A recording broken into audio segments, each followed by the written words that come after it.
The Astrology live stream with myself, Nick Dagan Best, and the lovely and talented Patrick Watson. How you doing, Watson? Yeah, I'm all right. I'm doing pretty well. It's been a really busy week. Had some cool breakthroughs, and You are not sure how much burying I the can. lead. You are burying the lead. Do you want to? Are you deliberately wanting to keep it low key? You don't want to talk about it? Well, I mean, I just don't want to give. I'm a little reticent to talk about all of the things I've been working on because I wouldn't want to give people who maybe I would give people ideas. I would want to. I don't Okay. know. I don't know how Okay. much to really talk about all of that, but Okay. Okay. Well, my apologies. I wanted oh because no. you've excuse me. In my opinion, this has been a kind of monumental week for you in Well, your work. well, I mean, I guess I could If we say need to this be if way. we need to be vague about it, I'd let I the cat guess it out of doesn't the really. bag. Yeah, I mean, maybe I'm being too cautious. I mean, uh, basically, something that Nick and I have been trying to figure out is like how to use AI to amplify, astrological research, and there's probably a lot of people out there who would know how to do this better and know how to do this in instant. And like I said, like I'm not like a coder or a programmer. I've just kind of used ChatGPT to kind of teach me how to do it. And so I have been I basically what I've been trying to make is a way to use natural language queries to search for things in the ephemeris. So to be able to very casually ask the ephemeris to give you like, oh, what uh, if you ask it a question like, what are all the lunar eclipses in Taurus that occurred in the 20th century? That it would just, automatically give you a The list of co that. A correct list, not A a correct list.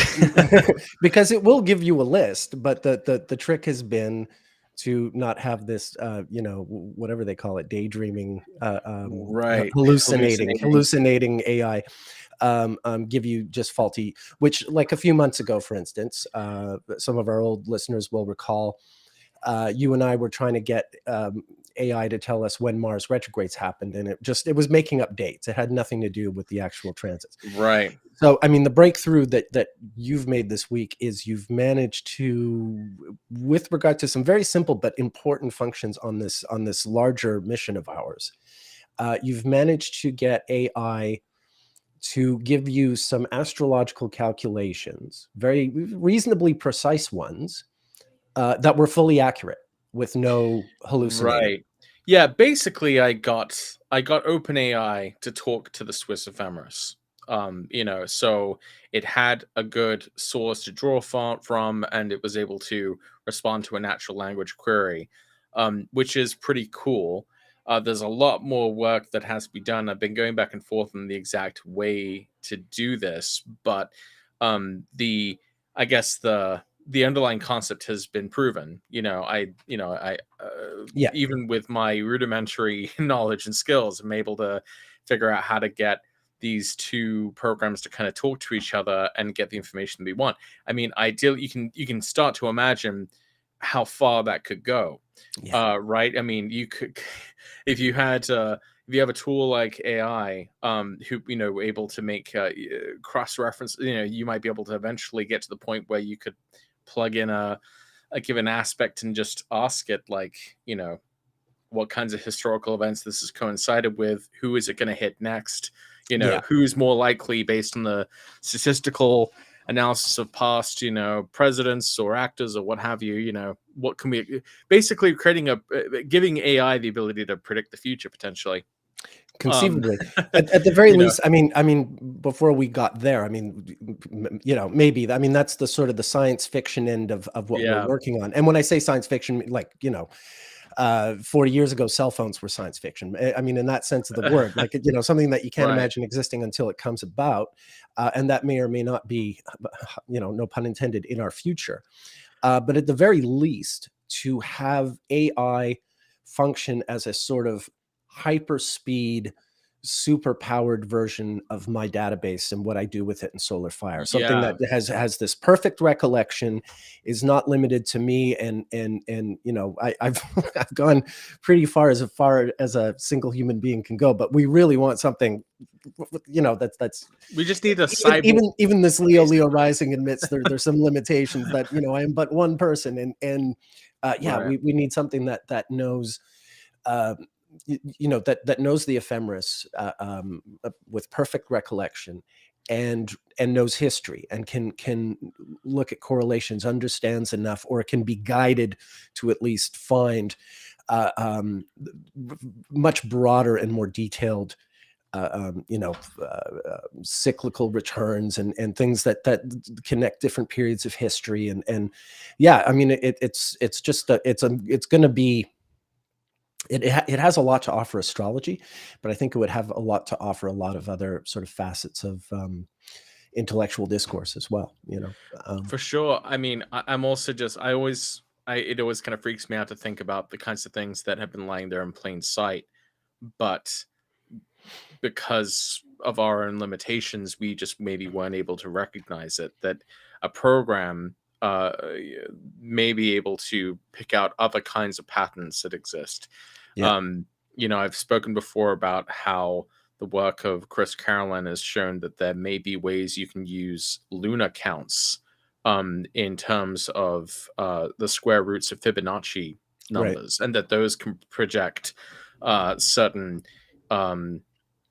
certain ways that markets and populations respond to things at these kind of regular intervals, which are more mathematical and logarithmic than what we're used to. We're good at recognizing those kinds of patterns, which are regular, but a machine is going to be much better at recognizing patterns that are that don't have a regular interval, that maybe have you know, a logarithmic basis as opposed to an arithmetic basis. So all of these things are extremely you know, possible now. Yeah, I You mean, know, that's, I mean, that is the realm where we're swimming right now in a sea of possibilities. We don't know what we'll be able to sort of seize, and what really is sort of intangible or untouchable. But you just, this was the first, what you've achieved this week is like, I mean, it's the it's that, first time we've been able to ask yeah, the AI an ephemeris based question, and it actually gets it completely correct. Yeah. exactly. And that's that's the essence of what you've achieved. Yeah. And we don't need to oversell it or undersell it. Sure. But it's, this was the, you know, this is that first fish that touches land and starts to breathe oxygen. You know what I mean? Like, this is like, Yeah. nothing else that follows was going to happen until we could get AI to do this. Right. And you've shown that it's possible. It's really funny. The first time that I tried to run the program to get it to give me the planetary position, I asked something like, "Where is the moon right now? You know, for my city." And it responded, "The moon is in the constellation of Libra, not your city." I'm like, okay, thank you. Smart ass. Yeah, no, I know. Well, Where's Mars right now? Not yeah, not in your yard. Yeah, your milkshake is not all that. Okay, well, yeah, I just, you know, I wanted to thank you and congratulate you for achieving this. Thanks. You know, because yeah, I mean, everything I'm trying to do needed that to happen, certainly. Yeah. And I think, you know, I'm going to keep working on it. I'm going to keep working on it and making, you know, because one of the things we're kind of running into is OpenAI is able to extract a lot of the information that we need to create a search for the ephemeris. It has to do two things. It has to extract the information that it needs to answer the query. So it has to understand what you're asking for, extract the information that it needs for that query, and then make the request to Swiss Ephemeris. The thing that I'm kind of having trouble with is that OpenAI doesn't always understand what the question is asking for, so it doesn't know what to extract. So in many cases, I'm having to specify each use case.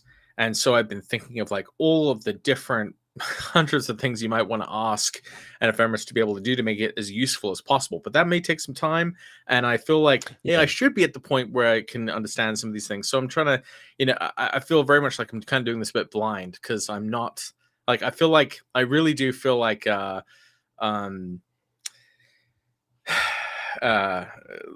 baby running around with a gun. I should not have this. I should not be allowed to walk around with this thing, but that's kind of what we have. We have this Promethean fire. Look, I mean, I feel we're already playing with that fire, right here, I mean, so one thing I thought was kind of interesting, actually, about this topic of AI is when we were talking about like planetary nodes the other day, or not the other day, the other month, whatever month it was, we were talking about the intersecting points between where a planet goes around the sun.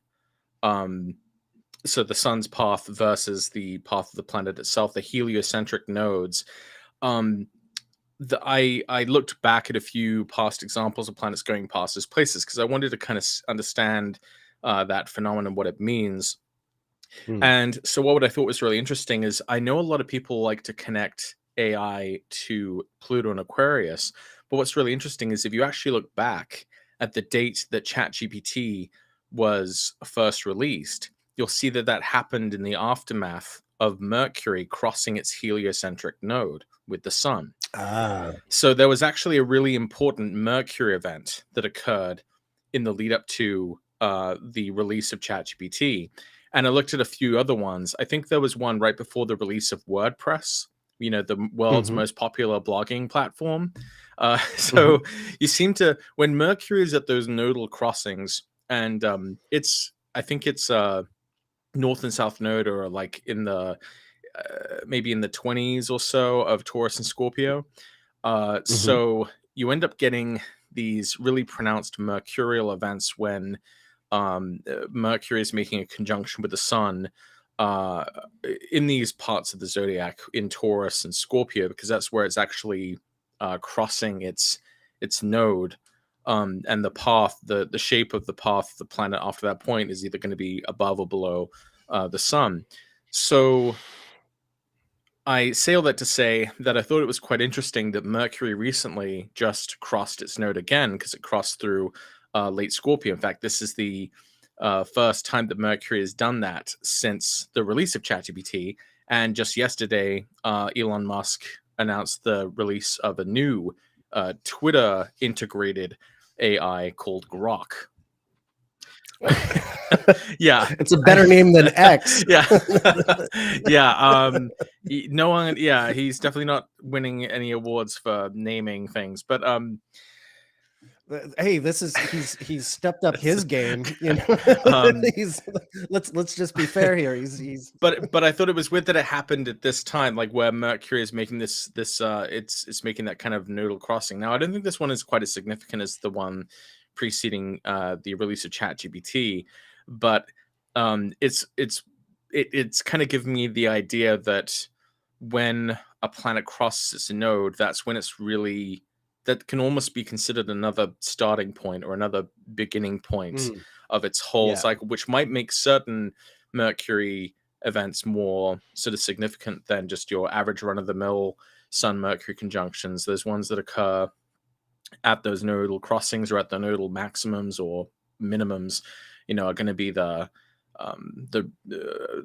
marking the real dividing points of those stories, of those narratives for those planets. And so I just thought it was interesting that we kind of have another example of Mercury crossing a node and having another, AI service that could potentially be a big competitor on the scene. I'm really averse to using it though. Well, yeah, I mean, look, we'll look, I'm on the Twitter Titanic until the band starts playing. Hopefully there'll be room for me on the door when we. Stephanie King actually said. Yes, I know. I saw that, and I wanted to say the same thing. I'm glad Stephanie said that. The fact that AI is being used to read ancient cuneiform and other ancient texts, because yes, most of the, as astrologers, this is really important to us because, I mean, like 90% of these texts have gone untranslated up until this time. I think people don't really realize how much more astrological tradition might be buried in these old texts. I mean, amongst other things. So yeah, that's a really, really important, along with everything else. Something that we have in AI, not only a means to have these texts translated and well done, but also to sort of deliver with as much accuracy as possible the astrological information that they're trying to impart to us down through the ages. So I think that's really critical. She had also she also mentioned that Joe Biden had recently announced a bill regarding AI, or executive order regarding AI around the same time, which is interesting again that we are kind of close to where Mercury made that nodal crossing. So right now Mercury's descending node is 17 Scorpio. And the ascending node obviously is the opposite degree in Taurus. Yeah. So Mercury crossed that about maybe a week ago or so, maybe less than a week. When was that exactly? Yeah, not that long ago, because it's moving fast. It's so close to the sun. Yeah, so 3 days ago, 3 to 4 days ago, it's moving fast now. It was right there. This is another thing I'm really grateful to you for. I remember back in 1999 borrowing this book. I think it was either by Zipporah Dobbins or one of, she had several children who became astrologers, the Pottingers. I can't remember if it was written by Dobbins herself or one of the Pottingers, but it was a really excellent book on planetary nodes that there was like a 3-4 month period of my life where it was the only book I would carry around, and I was obsessed with, and I got really, really into studying it. And this was like in the early days of my database. And, I guess, Hellenistic astrology happened really. And I just sort of got distracted, but it wasn't because it wasn't working for me. There's a few things like that where I just sort of, put them on the back burner and didn't think about them much in the following 24 years. But you're absolutely right. I remember seeing things of this nature back then, and I'm really glad you're reintroducing this because, it tells you a lot. It tells you something about the planet that the simple zodiacal placing will not tell you. Right. And another reason why this is really important is because someone on Twitter, Matthew Williams, I believe it was, posted that the upcoming Sun-Mars conjunction in Scorpio is going to be very special because Mars is going to be so close to the sun in latitude that the sun will actually occult Mars in a sense. Yeah. And the reason that happens is because the node of Mars, the heliocentric node of Mars, is just a few degrees away from where that conjunction happens. So it's just useful to remember that any Sun-Mars conjunction that occurs across mid-Taurus and mid-Scorpio are going to be ones where occultations of the sun by Mars are going to be more likely. And the ones that happen in Taurus, the ones that happen in Leo and Aquarius, those are going to be the ones where the sun and Mars are furthest apart. So it's interesting to consider then that this is no ordinary Sun-Mars conjunction. I mean, aside from the fact that it's happening in its own sign, it's remarkable as well because it's going to be when Mars is actually going to start heading southward. Right. So there's potentially an interpretive dimension to that, but if nothing else, it should be an alarm that this isn't an ordinary Sun-Mars conjunction, that this is a very, maybe even more potent one than usual. He also noted that 32 years ago, there was a similar Sun-Mars conjunction in 1991, where you had a similar type of geometry between, or trigonometry, would it be? Similar type of distance latitudinally between Sun and Mars at a conjunction. So I'd be curious, is there anything that we can find from that previous Sun-Mars conjunction of 1991 in Scorpio that could be instructive about our experience of this month? Yeah, no, I've been thinking about this a lot. I've been looking at it a lot. there wasn't that much. I mean, going into it, this was just before the day that, like November 24th of 91 is when Freddie Mercury died. And on the same day, the drummer from Kiss, Eric Carr, died of cancer. So there was this, and this was right as the Nirvana thing was like super explosive. And this is how I've always seen it. My generation, Gen X, we have Neptune in Scorpio, and particularly like that whole 1991 musical era. Those of us born in the late 60s, Kurt Cobain is only a year and a half older than me. His Neptune is where mine is. Most of the people making the music and listening to those music, buying those records, most of us had Neptune in sort of that last decan of Scorpio, if you will. And this period in 1991, this was the first conjunction there in our lifetime. It had come pretty close in 1974, but I think in 74 the conjunction was in Sagittarius. It was in Libra in 74 rather, instead of Scorpio. So this was the first time in the life of Gen Xers in the autumn of 1991 that we had that Sun Mars in Scorpio on our Neptune sign. And what happened? We finally got control of MTV. We finally got control of the means of our like access to our own culture. It's kind of hard to impart like just how it was really like, I mean, today, young people today love to say "Okay, Boomer," but this was like the great "Okay, Boomer" moment in history. Before most of you who were saying "Okay, Boomer" were even born. This really was like a sort of a triumph of the youth over, in the 80s, just the means of disseminating culture.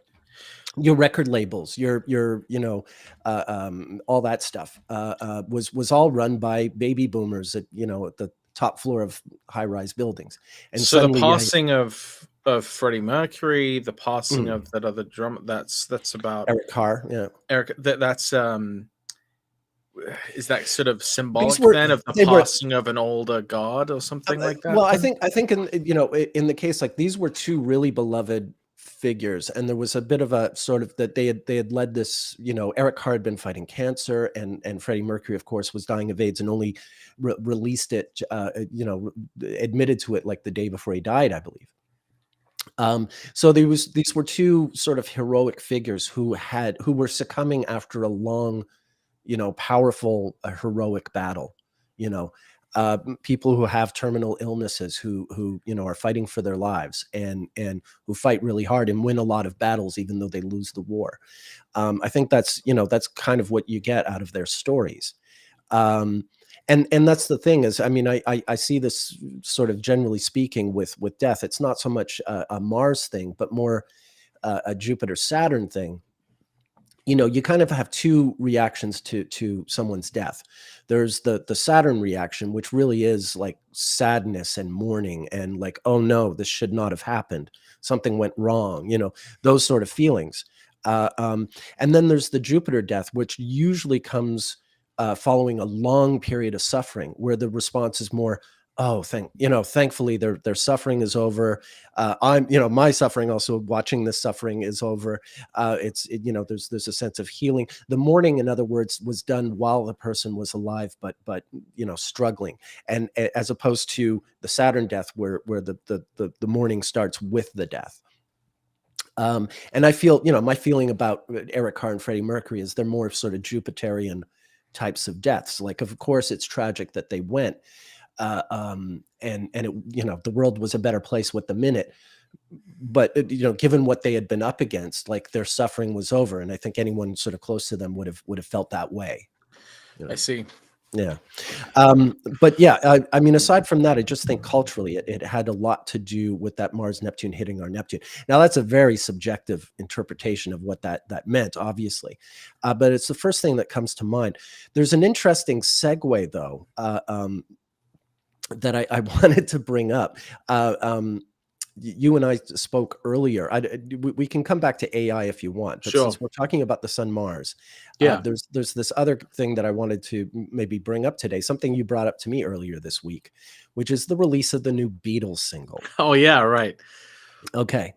Now I've already, I said this to you in our chat, and I've put up a post on Twitter and Facebook about how the release of this new Beatles single this week, Now and Then, comes on the Saturn return of the recording of Free as a Bird, the first sort of reunion single, which was done in February of 1994, February of 94, just as Saturn had made its Pisces ingress. And that in itself was the Saturn return, going back to March of 1964, just that as the Beatles were filming the last week of A Hard Day's Night. So they had just been on Ed Sullivan in February when the Sun Mars was in Aquarius, and Saturn was in Aquarius, and then all those planets moved into Pisces as they're filming A Hard Day's Night, and it's when Saturn goes in at the end of March that they're finishing filming that. So it's really like the peak of Beatlemania, even though there's a bit of a Aquarius to Pisces thing in that. But there's something else with the Sun, Mars, and Scorpio that is a really interesting cycle in Beatles history.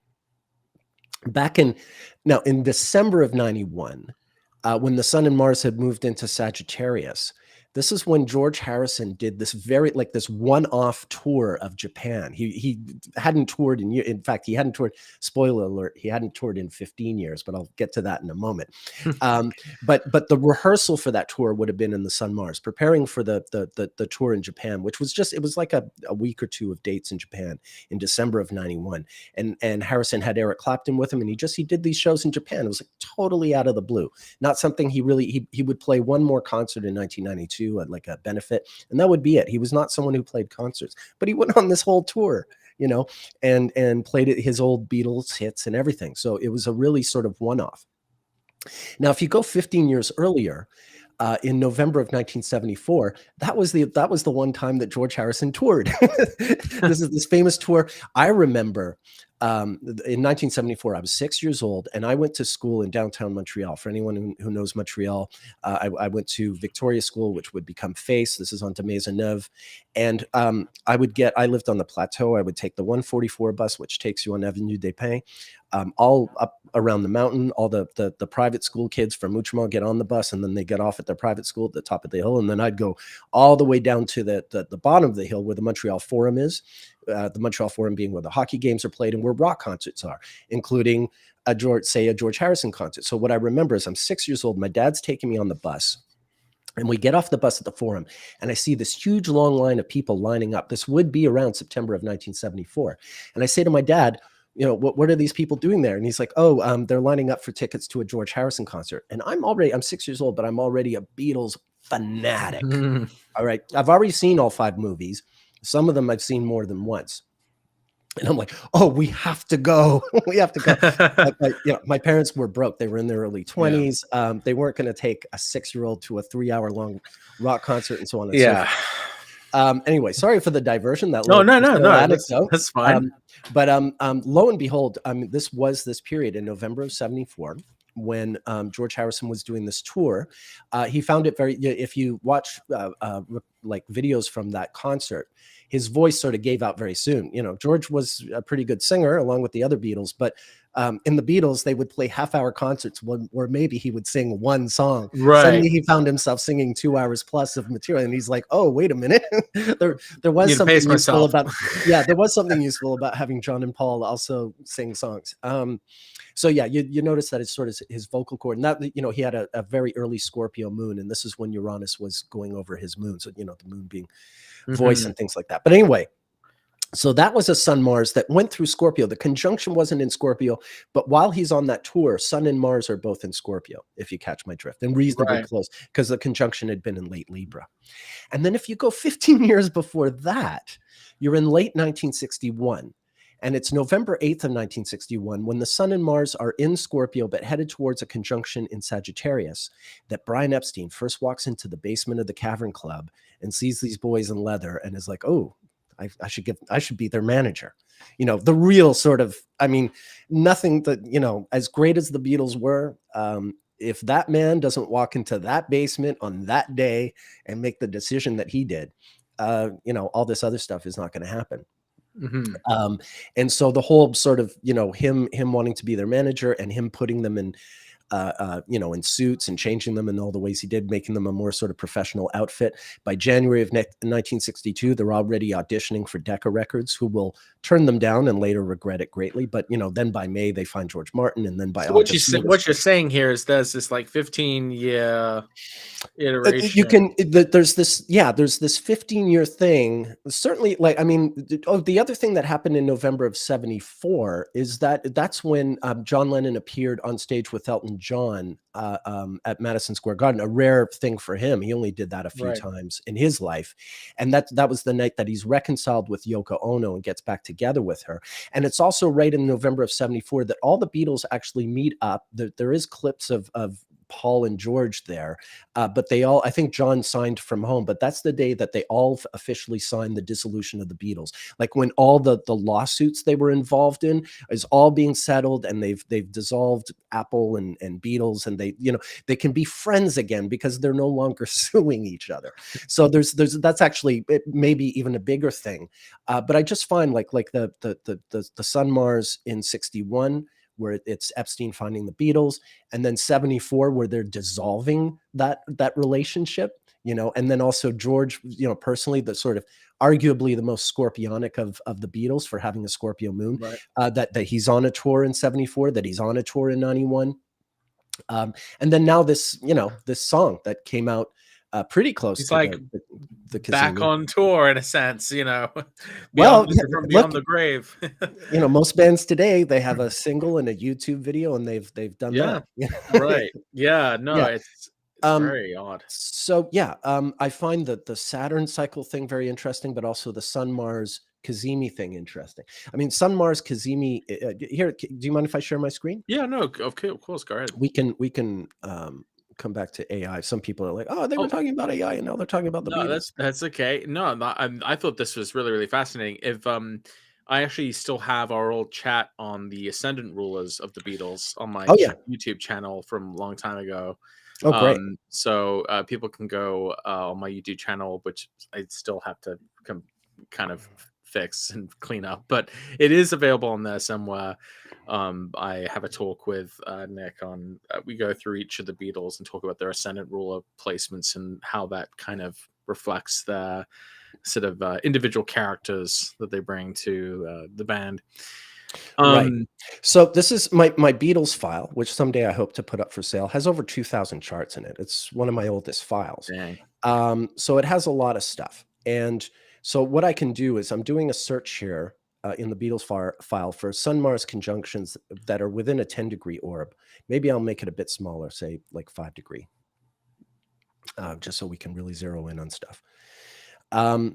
And yeah, I mean, I have everyone in here. Who is Richard Lester? Richard Lester is the film director who directed A Hard Day's Night and Help. And he directed A Hard Day's Night during a Sun Mars, just after a Cazimi, and he's born just before one. But yeah, here's Epstein offering to manage the Beatles. You can see that's after he's seen them when they were when Sun Mars were in Scorpio, but the conjunction is here in Sagittarius, and you can see that coming together. And then the next, so that's Sun Mars 1. Then the next Sun Mars is them, of course, New York City, Ed Sullivan. Here's the Sullivan appearance. You get the Sun Mars in Aquarius. So this is one Sun Mars after Epstein has become their manager, right? So you can see that sort of development. Then the next Sun Mars in their career is when they're starting to record Revolver.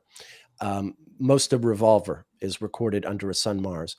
And yeah, there's a lot of innovation during this time. This is arguably, like in terms of studio innovation, this is one of their sort of and even if you think Sgt. Pepper is a more innovative record, a lot of what they're doing there is stuff that they started doing on this record. Yeah. And then the last one while they're together is the sort of the early days of the White Album, but the sort of the hardest part, like Revolution Number 9. They're all kind of off in their own corners. But Paul's doing Blackbird. Everybody's got something to hide. Obla Di Obla Da, which is notoriously like John and George just hate the song and they're rehearsing it for hours and stuff like that. I honestly think it was just a way of getting away with saying the word bloody and bra, like in a song. Like it's like a way of like kind of hiding like naughty words. Right. I mean, the funny thing about that song is that the thing that I find most enjoyable about Obladi Oblada is the fact that John and George don't take it seriously. Because when you listen to the song in the headphones and hear them singing backup vocals, and they're kind of like mocking the lyrics, you like if you listen to it, and that's the funniest part, is John and George sort of making fun of the song while they're recording, because it is this kind of like silly, fun song. Right. It should have people who are not taking it very seriously. So it's Right. kind of Yeah. funny in that way. It's not like, but it's by no means my favorite Beatles song, but anytime Oh I'm yeah. enjoying it, the reason I'm enjoying it is kind of, you know, as the British say, because John and George are taking the piss out of it. Piss. Yeah. Yeah. Yeah. So Which is actually really funny you say that, because they even kind of caught that in their character, in the AI characterizations or the deep fake yes, yeah, characterizations yeah, yeah, of George and John in the new music video. They're sort of right, being goofy and like having yeah. fun, and it's sort of I mean, it's a bit uncanny, but it definitely captures, I think, the spirit of the personalities in some ways.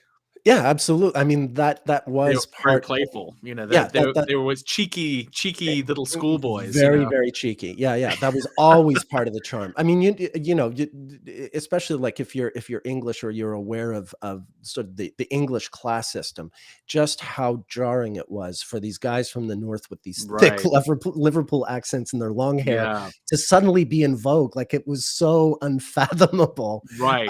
to the British. You know, whether you were of a, you know, a high class or a low class, it was just sort of unthinkable that this would, you know, happen. Right. It was part of the whole sort of what do you want to call it, you know, phenomenon of the thing Yeah. was that they were like that. To Americans, of course, they just sound British. You know, hey, you guys sound Yeah, Brit-" yeah, yeah. you know, but if you really understand that the Although British they also kind of, context, the but it's class weird context, because they actually sound kind of American when they sing, when they especially sang, George. that was I what mean, John, rather. fascinated me as a kid.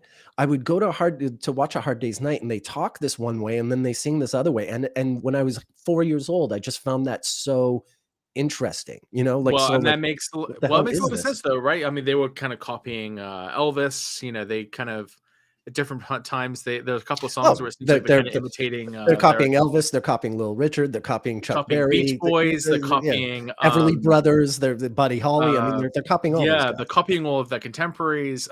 There's a song where it sounds like they're singing exactly like what's his face? Anyway, yeah, we Yeah, can yeah. move on. But Yeah. yeah, that's the Stephanie idea. King points out that Lennon did have Mercury and Scorpio opposite his Jupiter Saturn. So yeah, there's something scorpionic about John as well. But I kind of accounted for So that because in that's weird 74, because Mercury is in Scorpio opposite Jupiter and Taurus now. right? So this is Well, kind not, of a yeah, yeah, yeah, yeah. That's a recurrence. Yeah. reminiscent of. So really, if you had an idea of all of these kind of the ingredients that make up a lot of Beatles events, like the Yeah. astrological ingredients, we probably should have seen this coming. Uh, Yeah. Yeah. No, we I mean, it's probably funny. should. They probably should have. Yeah. Yeah, we Yeah. probably should have seen that. Oh, like late 2023, we kind of get some of those same ingredients back in play. We do still have 2 out of the 4 still alive. We do have this technology which can, you know, Well, that's bring just people it, back you from the know, dead. conceivably, like I could write a song tomorrow and using AI, I could get the Beatles to perform it. You know what I Yeah, mean? I Like mean, some crummy it's song true. that I wrote with my bar chord guitar skills. Oh, I can do I some did, replacement. I did like the new song. I think it Yeah. was interesting knowing that it was written specifically for Paul, right? Right. Well, was it written for Paul? I mean, I Yeah, know it's one of according the to there's the well, I mean, according to the story I read, that it was Yoko Ono gave the recording, yes. and she said that it was labeled for Paul, like that John Okay, that I it was didn't know. like now and then I miss you, like it's written Yeah. after the Beatles have split up, and so it Yeah. like kind of makes it like the perfect last Beatles song in a Yeah, way. yeah. No wonder Paul was so keen to do it then. Right. Yeah, no, I like it. I mean, it was never gonna be my favorite Beatles No. song. You know, No, but I think it has some of the the story reaction of out it. there is really like, look, if you don't like the song, that's fine. You can still go listen to Abbey Road. Like, just Yeah. go Yeah, do I that. mean, Like, it's not like that's that's been not taken away from us. yeah, I mean, it's not to say that it's the absolute best they've ever done, but I think it has, I think what's impressive about it is the emotional poignancy of it. Oh, yeah. No, And the yeah, the final salute that it kind of represents, yeah. to, this incredible, pop group. Yeah, I mean, this is the funny thing about the Beatles being pioneers with AI is that, through like if you know their career, like they wound up accidentally being pioneers in a lot of way.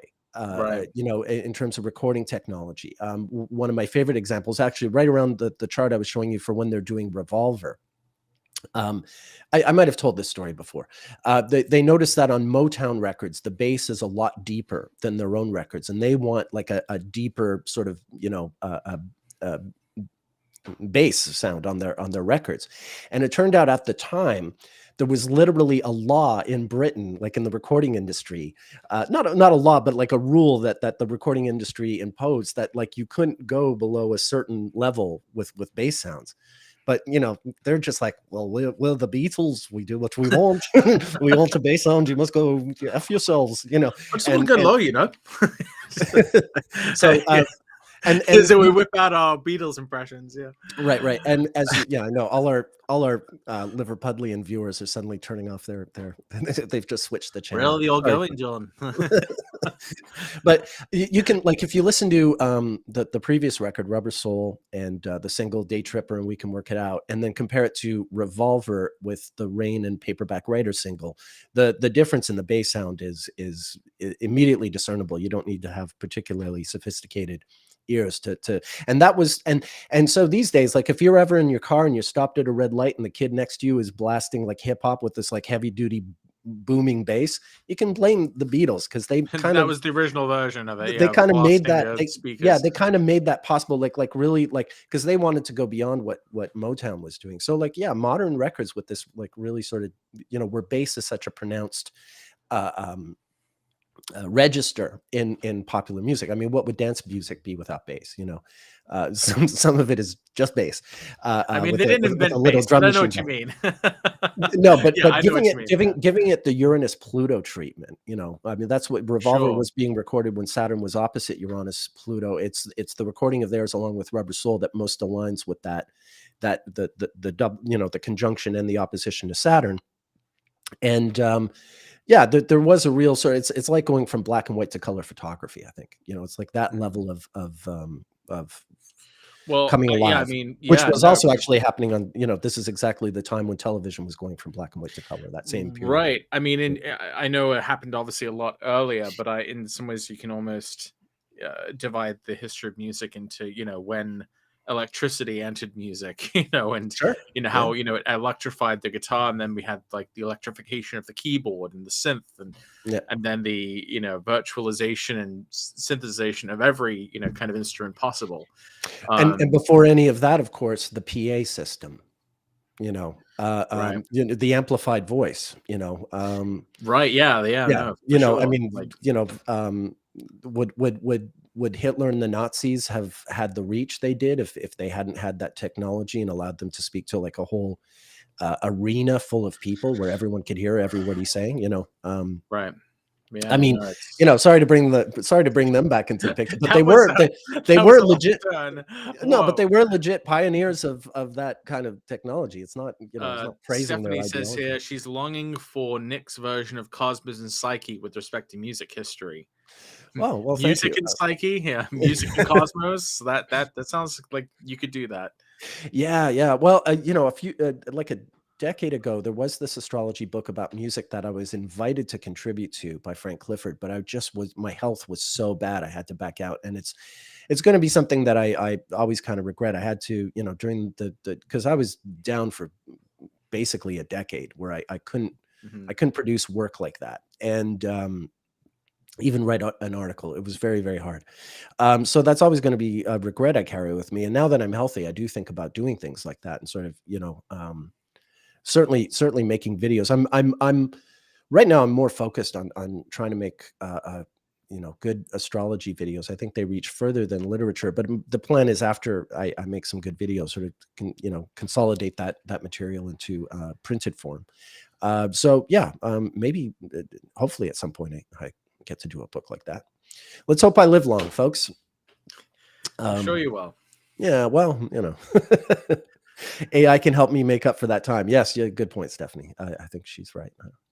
All right. So yeah, this all started with the Saturn and Pisces. Saturn has just stationed direct. Yesterday? Oh man, it's been so loud. It's been so loud for me. the direct station. Not sure how much details you're really going to, but I guess I can keep it general and without exploding off into a million tangents. But in terms of like its personal effect and the significance of it being in my 8th house, which it is for you as well, and any other Leo rising out there with whole sign houses. So my mum was born at a Sun-Saturn retrograde, a Sun-Saturn direct station. Okay.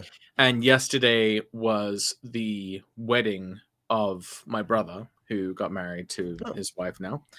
And it was really interesting because just the day before that was the day that we officially submitted an application for a pre-qualification for a loan, which I'm going to be taking out so that I can purchase a house for my mother. I don't have enough in savings to buy a house outright, but I do have enough to be able to maybe take out a small loan. And I don't mean like a Donald Trump small loan of $1 million. I mean like, under, we're talking more like I take the best small loans, not that kind of loan. All right. No, like we're talking not one of those loser loans. I'm talking more like a loan of like 40 to 50 thousand to be able to afford a small house for my mum to be able to move out closer to us. And so I've had to be my wife and I, we've had to do the calculations on exactly how much this would add to our monthly expenses, and we know this is going to be stretching us probably to our limit of what we can really do, but we just kind of know this is the right thing and the important thing because my younger brothers, they felt like they haven't really been able to move on with their lives because they haven't wanted to like abandon my mother. So like, I guess my wedding gift in some ways to my brother was to be able to say, look, I'm really doing this. I'm really going to have mom move out close to me, and you don't have to worry about her. Like, you and your wife, you can move anywhere you want. And, because they have plans to move out somewhere northeast or something. And I think, my other brother's thinking about maybe moving back to the UK, but they haven't really been able to move on with their lives. They felt like they got to stay behind. And so I've kind of tried to give them the gift of being able to, to be free, to not have to feel like they are stuck there. And the only way they can do that is if I take this on. And, my aunt had offered to have my mum stay in a house that she would buy for her, but she wanted to charge her rent, and my mum doesn't earn that much, and she needs to be able to retire. She is working night shift, processing like medical tests. She has like 2 degrees. She has like a degree in like medieval literature and business administration. She's not really earning as much as she could or she should be. She has like books she wants to write. She really needs to be able to retire. And, my father kind of took away her opportunity to really retire with, financial security. And, given my 4th house emphasis, my Venus in the 4th, I don't know. I've been the one to say, I have the resources to potentially do something about this. And I want to do the right thing and make up for some of these past injustices and correct some of the things that are kind of wrong with the situation. But it has required me to, to kind of to really make this real. Before, up to this point, we've been kind of discussing this going back and forth, but with Saturn stationing direct, that's when we actually submitted these applications for this loan to really, because once we have that application done, then we can actually, make an offer on a house. And so we kind of know that this is, a little risky for us financially, but we also feel like it's kind of the right thing. And it just feels very Saturn in the eighth. And of course, the other thing is we've also seen it potentially as kind of an investment in our own retirement, because when my mom passes away, then we would have the house, and maybe we could sell it at that point. I'm not particularly interested in being a landlord. So, I'm very privileged to be in that position, of being able to do this. But yeah, so that's kind of been my Saturn station in the eighth. Okay. Other interesting point about that too is at the Mars Saturn opposition that happened back in July, we were trying to figure out what to do with our savings, and we initially thought we might be able to take a small investment to invest in solar energy so that we could be independent on our property here. And we basically had to do all the math. We really, really wanted that to work, but we just couldn't. We really had to scrap that plan. We just knew it wasn't going to be financially feasible. But it's actually kind of a good thing, because if we had made that investment at that point, then I might not have had this amount to be able to put down on this loan. Right. So it ended up kind of being the right thing to happen, even though it seemed like a really big sort of setback to sort of our future plans. Right. So it's very Saturn the eighth, making big financial commitments for the future. Yeah. No, for sure. Yeah, no, I'm feeling it too. I mean, I don't care to go into the details of it. It's just daily grind. More than anything, things are better than they are not better. So I can't complain. One other thing before we move on from this topic, that lunar eclipse that just happened in Taurus, that happened in my mother's fourth. Okay. So this is also making sense in terms of getting her a new place to live. Yeah. Right. With that happening in her fourth. But anyway, there's any number of things I could talk about with that. But so Saturn stationed. Yeah, Saturn stationed. We're through the eclipse time. Chris and I recorded a follow-up episode to the eclipse episode of the Astrology podcast that we did. So that'll be coming out on Tuesday. We found a bunch more. Yeah. This has been a really interesting time for us in a way. Chris and I feel like that the work we put into researching these two eclipse episodes is really sort of advanced us in a way that we hadn't imagined. I mean, I'd studied eclipses before, but we just, we really dug in this sort of comprehensive way and put in days of work and texting and going with this example, that example. So yeah, that whole process really did a lot for us. And I hope people enjoy the follow-up when it's out on Tuesday. Of course, his patrons, supporters will have already seen it. Did you go into the election stuff? The election, like how we covered the eclipses over the we talked about Mike Johnson. We did talk about the whole the speakership and the fact that he was born close to an eclipse. Some of the stuff that you and I think talked about in last week's live stream, the fact that Mike Johnson was born the same week as Amy Coney Barrett and Nikki Haley. That you get this great triumvirate of Aquarian Republicans in 1972.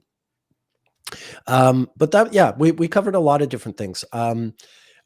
Chris finally let me talk about some Russian history on the podcast. It's something I've been begging him to let me do for years, literally years. I think even in like 2017, I was trying to get him to do that before he was even on video. So yeah, we finally went into like some really interesting Russian history. We're trying to go sort of more international with this episode. And I also talked about the life of Mark Twain. There were a lot of eclipses in the life of Mark Twain. So it's a really good episode, and we both feel pretty good about it. It's also just been interesting, watching Chris, like, the way he got sort of so into the Venus synodic cycle this past summer. And like it's fun to watch, my fellow astrologers sort of, experience that same excitement that I get when I get into these things. It's why you can do it forever. I mean, it's hard to get tired of it. It's amazing. It's really thrilling, Yeah. like, to Yeah. discover these things. And Yeah. Yeah. It's a big high. It's Astrologer's literally. high. Yeah. Stephanie's asking, she said, oh, wow, did you ever rehash your presidential prediction? I know one of these left off there. Yeah. I mean, I'm kind of, I mean, I don't see any need to rehash it. Like, my feeling is I've said it, and like, I'm either right or I'm wrong, and everyone else is either right or wrong, and we'll Right. know definitively, about a year from now, close to a year from today. Um, and I yeah, don't like even think we know who the actual candidates are going to be. I mean, this is yeah, we're only about a month out from my other prediction about early December and Biden. and So Biden, right? Yeah, yeah, so I can see that. I've getting never ready thought to that. be humbled there. Right, It right. Yeah, seems unusual. Like, it's kind of an out there prediction. It just yeah, I've had the sense that, it's probably not going to be Joe on the ballot. Whether Saturn just because stationed on Kamala's midheaven. right, And the eclipse has just happened on her sun. yeah. There's some things going on. Yeah, I fully agree. I've never really thought it was Joe on the ballot. And of course, I mean, I guess we are rehashing. We know who I think is going to win. And I think part of the reason the person I think is going to win will win is because they'll be up against Kamala, who's just not popular enough. Um, and yeah, let's hope I'm wrong. I keep saying the same thing. What Yeah. I am say, what I will say is I am doing just a deep dive into developing Trump in my database, because I kind of tuned him out while he was in the White House, and as you know, I've been catching up. So the Donald Trump file is I think over 300 charts now, and no matter what you think of him, he's worth studying astrologically. Anyone with a well-timed, birth time and such a well-documented life. I mean, if you can go into the astrology of Long. all of his stupid tweets, and I'm getting into the Apprentice years and his earlier business years. I just finished reading Maggie Haberman's book. I'm reading Peter Baker's book now. So yeah. I'm preparing myself, like, maybe he does lose the election, and I've got all this great Trump research that it won't be irrelevant, but not It's as not going to be relevant. irrelevant. It's not going to be irrelevant because, I mean, No, like I he'll said, still be in the he middle of doesn't everything he doesn't have to win. He doesn't have to be president of the United States in order for that Uranus return and to Uranus and be his all sun about him, right? to be all about him. I mean, I still maintain that he is primed to become the new Jefferson Davis. Okay, He will yeah, become the new leader of the the neo yeah, Confederacy, basically yeah, the newly declared Republic of Trumptopia.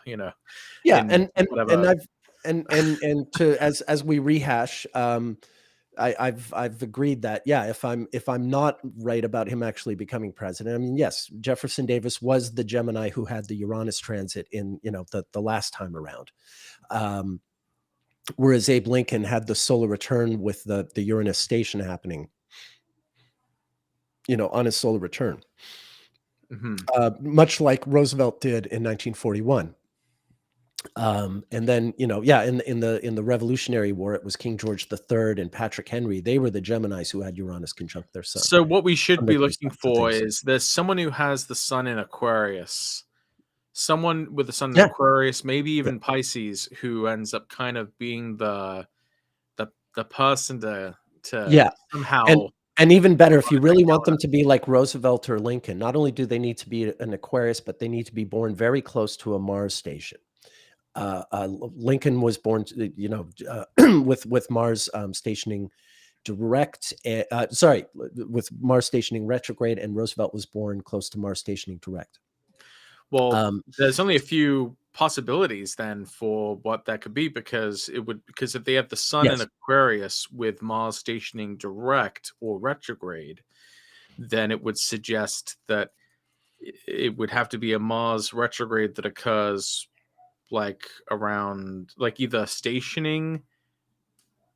It would be like Virgo, Leo, or Cancer, basically, right? Yeah, Virgo or Leo. For Lincoln, it's in Scorpio. Let me pull it up here. But it does it's close, and it does make the by secondary progression. Whoops, hold on a second.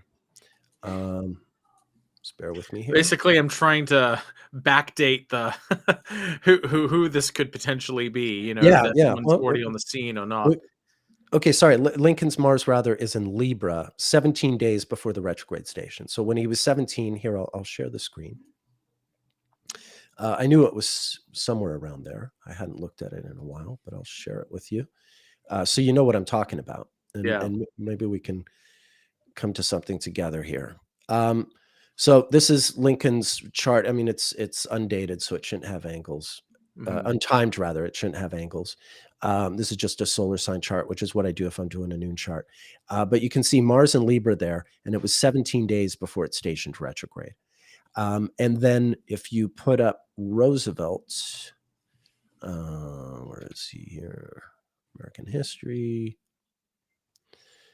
1882. And there he is. And we put him up and we look at his Mars. Yeah, he's born just 2 days before it stations direct. Mars and Gemini. See that? Yeah. Okay, so yeah, it can be as the air sign Mars that's very, very close to making a station. It could conceivably be one sign before or after that. But yeah, if we look for and again, this is my American history file. This is one of the 3 files that actually is up for sale, folks. So if you love what I'm doing, for mere $20, you can do this and so much more. I guess I have to start doing that, right? But Right. this is a great sell. This is how you use this thing. So I'm going to look for charts in my American history file where the sun is in Aquarius and where Mars is moving at a speed that's either retrograde or close to it. So I'm going Mars longitude speed is less than, and I'm going to say 20 minutes because I think that's a good place to start. Right. And so you get this list. Does this list include? Yeah. So there's Lincoln. Okay. And Roosevelt should be in here as well. Yes, there's Roosevelt. And so you can see these different, like, okay, Aaron Burr qualified, but his political career didn't go so well. Sherman for the Union Army and Johnston for the Confederates. You do Stonewall Jackson. So you get a few people from that era who are in there. But if we go to the modern era, Kevin McCarthy. Yes, of course. I was thinking that the other day. Yes, of course, Kevin McCarthy. How funny! Oh my God! How funny!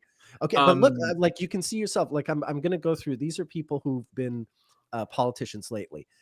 Lee Zeldin. I don't even know who that is. Lee Zeldin. Who's Lee Zeldin? Lee Zeldin was born in 1980. U.S. Congressman, Republican from New York, 1st District. Okay, I don't know if they're in office right now, but this is a guy who's born in, or a person who's born in 1980. So they either have been in office very recently, or they're in office now. So keep your eyes on Lee Zeldin, and then Kevin McCarthy, and that really does. Who's Kathleen Rice? So let's just open all these people. Kathleen Rice, Philemon Vela Jr., Guy Bilirakis. Most of these people are people I don't know. Okay, no, John Trudell's. These are all older. Yeah. So I'll just look at these. These are the people, and then where's Kevin McCarthy? He was here a second ago. Wait a minute. Oh shit. Kevin McCarthy, Lee Zeldin, Kathleen Rice. All right, I'll open these people and I'll tell you who they are. And this is it. This is the great thing about the database, because it's pretty up to date. There might be like newer members of Congress I don't have in here, but most of the members of Congress and Senate for the last decade are in the database. And of course, I'm always updating it, and we'll offer updates. So Lee Zeldin is a Republican. Okay, like we said, Republican, a congressman from New York. Kathleen Rice is a Democratic Congresswoman from New York. So there's a lot of New York Congress people here. Kevin McCarthy. Okay, this is the one guy that we do know, and we even have a birth time for him. But he qualifies with the Mars just about 2 days from stationing retrograde at the end of Virgo there. I don't know who this one is. Philemon Vela Jr., Democratic congressman from Texas. Okay, so that's a Democrat from Texas. This person qualifies. Gus Bilirakis, Republican from Florida. Okay, keep your eye on that one. Oh God. Claudia Tenney. So we're looking at so really 1961 and 1963 kind of stand out because that's where Mars stationed direct in Gemini with Sun in Aquarius, which is like a little closer to FDR. But yeah, I'm less concerned about the Mars sign and more with the sun sign being the sun sign being Aquarius and being very close to a Mars station. Like, look, this is Claudia Tenney, Congresswoman, Republican, and third Republican from New York Congresswoman. So New York has at least 3 members of Congress who are Aquarian suns with Mars very, very close to a station. This is 1.4 days away from a direct station. So it's in Cancer. Big deal. I'm not worried about it, 0 Cancer. So I'm not as worried about it with, like, is it in Gemini or is it in Cancer, or in Kevin McCarthy's case that it's at the very end of Virgo. I'm thinking about the Mars phase relative to that sun in Aquarius.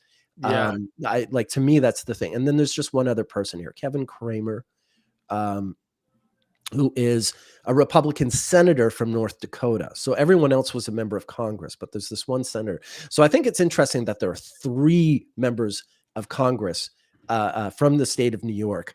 I think 2 Republicans and a Democrat. 2 Republicans. So Lee Zeldin, Kathleen Rice, and Claudia Tenney being 3 Republican members of Congress who are Aquarian suns born very close to a Mars station.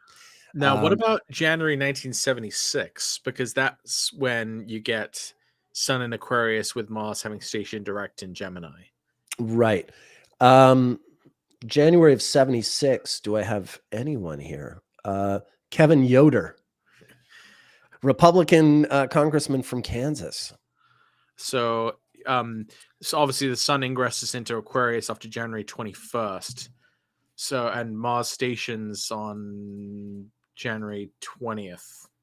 Stations direct in 2025. Sorry, yeah, in 1976. Oh, in 76. I thought. Yeah, in 19. Yeah, so January 20th, January 21st, 1976. You get that same kind of combination of the Sun and Mars.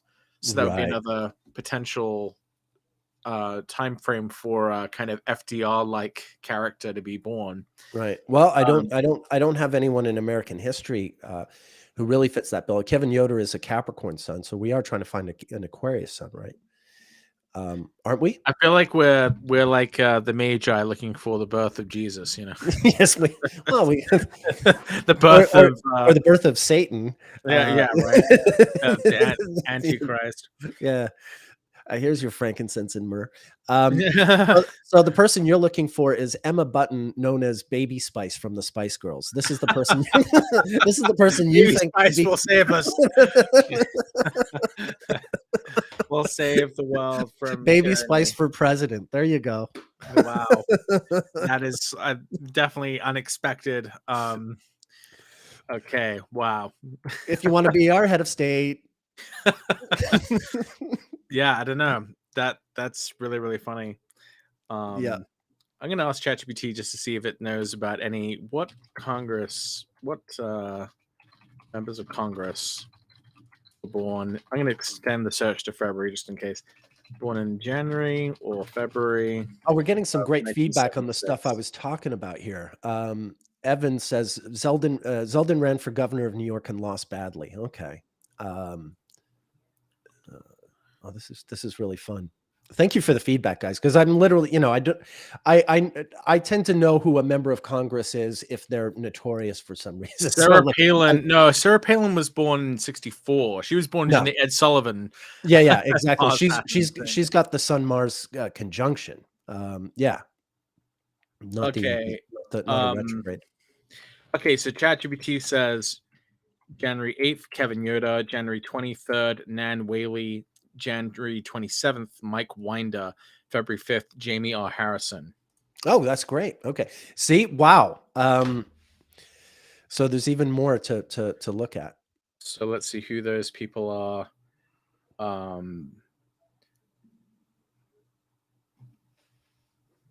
Yeah, we're not just looking for Aquarians. We're looking for very particular Aquarians born close to the Mars station. Nan Whaley is an American politician. She was mayor of Dayton, Ohio, Democrats. Okay. It's weird though. I think ChatGPT misunderstood the prompt because I'd asked for a member of Congress. This isn't a member of Congress, as far as I'm aware. Mayor of Dayton. And Mike Winder. Who is that? Mayor of Republican. Salt Lake City. Utah State Representative. So it's a state former mayor of West Valley City. So Whaley did run for governor of Ohio, I guess, in 2018. And then, of course, these people we're not going to find one of these people and be like, oh, yes, obviously. But it's interesting that, like, there are people in the mix who kind of have some of these astrological ingredients of previous people who figured in a big way into these kind of moments. Yeah. Jamie R. Harrison served as the chair of the South Carolina Democratic Party. Currently the chair of the DNC. So that's kind of a big position. Yeah. No, that's kind of important. They ran against Lindsey Graham. Yeah, South Carolina. Well, it's hard to beat that magic charisma that Lindsey. I mean, who really can sort of stand up to Lindsey Graham? I ask you. Yeah, Jamie Harrison, party chair of the Democratic Party. Yeah, I probably should have known that name, but yeah, they have that. Okay. In fact, we probably have their birth data because I think South Carolina is an open state, if I'm not mistaken. I forget whether North Carolina or South Carolina is the open one. Is it Whaley, you said? No, Jamie Harrison, Jaime, and then Harrison with 2 R's, 1 S. No, there's no Harrison with a J with that name. There's a Jim Harrison, a John Harrison, and a Jadwiga Harrison in Astro Databank, but we don't have that. But maybe we can find it. Oh no! Oh, sorry. Sorry if I wasn't clear. I meant I thought we could probably find that birth data. Okay. Yeah. I think I couldn't remember which one of the Carolinas is open or closed. Yeah. Red Super Squishy, we're looking for an Aquarius sun close to a Mars retrograde or direct station, just like Abe Lincoln and Franklin Roosevelt. Let me just double check. I know. Can I just bring up, like, the first person I found, which I think is really poignant, is Kevin McCarthy. Like, let's not. No, I mean, I'm just. I'm not a fan. I'm just saying, like, out of everyone we named, I mean, he actually has been speaker. He conceivably could become one again or something. I mean, he seems to be kind of turfed. Seems hard to imagine at this current point. Look, I remember when the prospect of a Trump presidency just seemed absurd. So right. I'm done. I'm done ruling out. Done underestimating. I'm done. I'm done. Obviously, anything is possible. No, I'm just. I'm just the observation that he qualifies. He's the Aquarius sun close to a Mars station. I had registered that before, but it sort of slipped my mind just now. And he's by far the most prominent out of all the names we've just gone through. Like, okay, there could be some accident of history, and he winds up there. I mean, I'm pretty impressed that, like, okay, the current chair of the DNC was born February 5th, 1976, with the sun at 16 Aquarius trine Mars, having recently stationed direct in Gemini at 16 Gemini. Right. Yeah. I mean, that's something. Like, I mean, of all the people right now, it's been especially relevant because I would imagine that whoever kind of figures into the kind of 2020 drama, the 2020s drama of, the United States kind of Uranus and Gemini freakout, if they do bear resemblances to these past figures, they're probably already active in some way now. I don't think it would be someone completely unknown. They're going to be someone who is currently here, but just isn't, isn't in our purview yet. Yeah. And so, that's, I mean, my currently my money, I guess, would be on Jamie Harrison. Okay. But Well, I let's mean, see. yeah, because that's the Democrat, and therefore it's the most comforting for you to go to. But I'm Yeah, inclined to sure. say, Right? no, that's the problem with That's, this. yeah, okay. That's I'm not, true. I don't have a Republican bone in my body, but I just feel like, yeah, Kevin McCarthy is just like the obvious one. Well, he's, yeah, the one that's reached the sort of Just highest because position, he's got the profile. third in line to the president. Yeah, I don't, I guess I mean, there is an advantage to Kevin McCarthy in that he doesn't believe in anything. So it's just like he'll go along with where the music goes, if you know what I mean. So like if you had the right sort of ensemble around him, the right consensus around him, he would concede. He's not just just going to go off on his own kind of thing. Like this new guy Mike Johnson is like, I just go with what the Bible tells Oh me. God. Kevin McCarthy isn't like that. Kevin Yeah. McCarthy goes with where people are going to like me and keep voting. That's what he's going to do. Which I'm not saying it's a great thing per se, but it's kind of like if you want a Republican in charge, you want someone like that, and not someone who's got an agenda. You expect them to be self-serving, is what I'm saying. Anyway, yeah, I'm not trying to advocate for, I know what you mean. any of this. I'm just saying, I know. First and foremost is that Yeah. he's sort of the number one person on that short list that we're looking at. Yeah, he's not an ideologue. Exactly. That's all.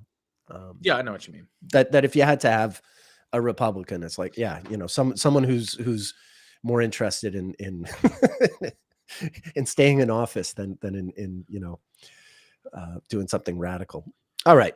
This is a good thing to keep in mind, though, that like there tends to be certain clusters of astrological ingredients. I know I've used that phrase now quite a few times in this episode.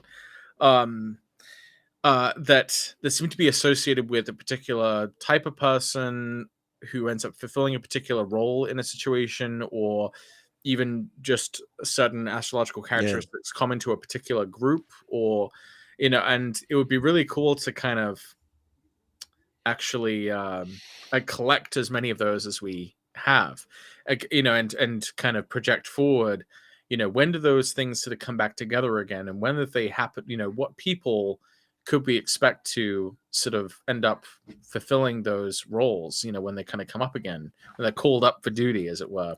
Right. So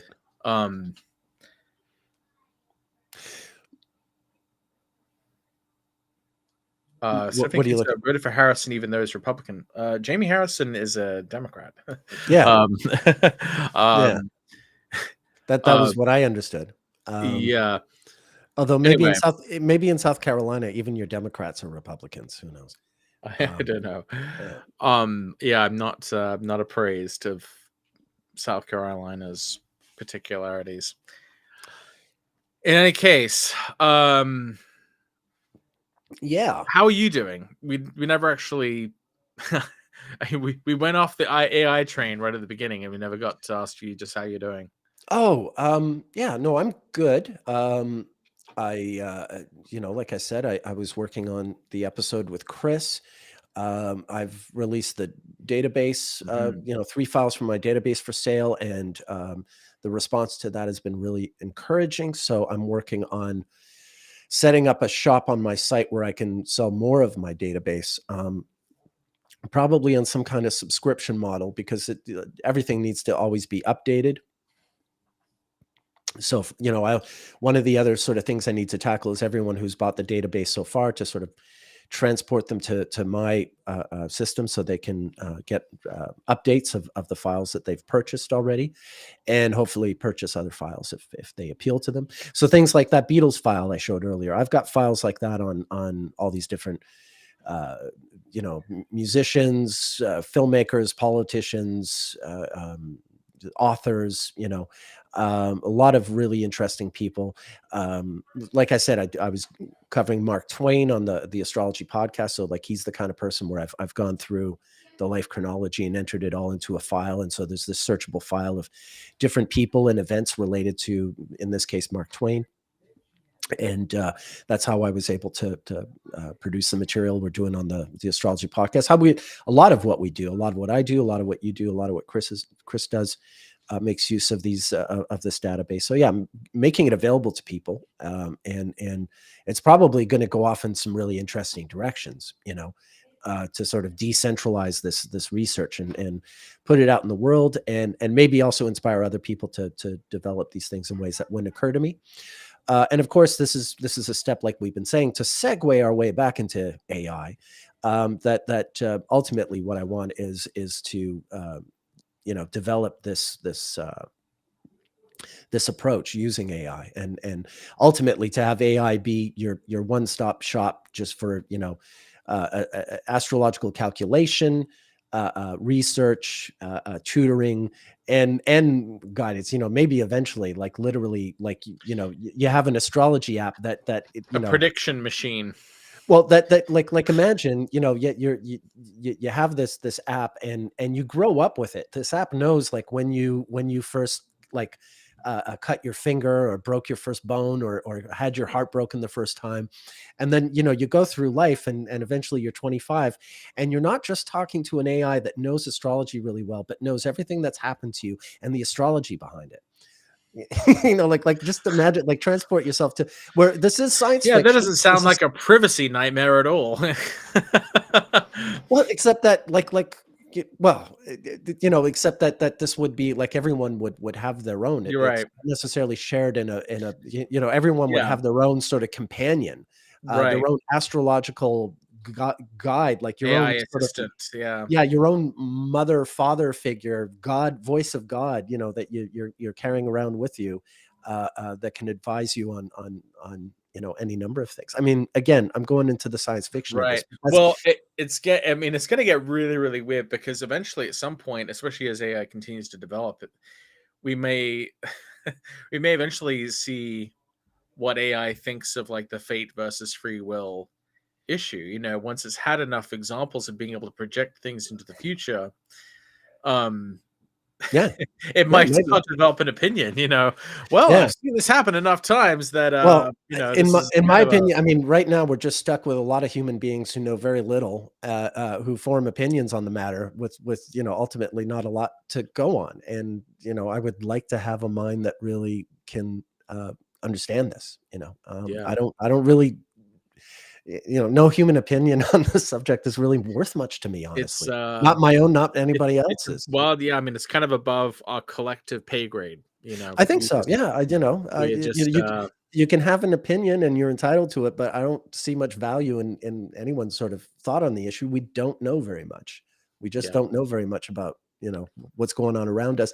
And I've always thought, astrology is this excellent tool to get our handle on that, on what what the actual reality of our lives and our place here is. Right. I mean, I feel like being able to understand that the fate free will issue would require us being able to step outside of our temporal context and seeing what the deal actually is. Kind of like how before people knew that the world was spherical, they were only able to figure it out by comparing the lengths of the shadows, cast by Mm, the statues, or um, right. and being able to calculate, based on those differences, the arc of the Earth between those two distances, and being able to extrapolate that to a circle.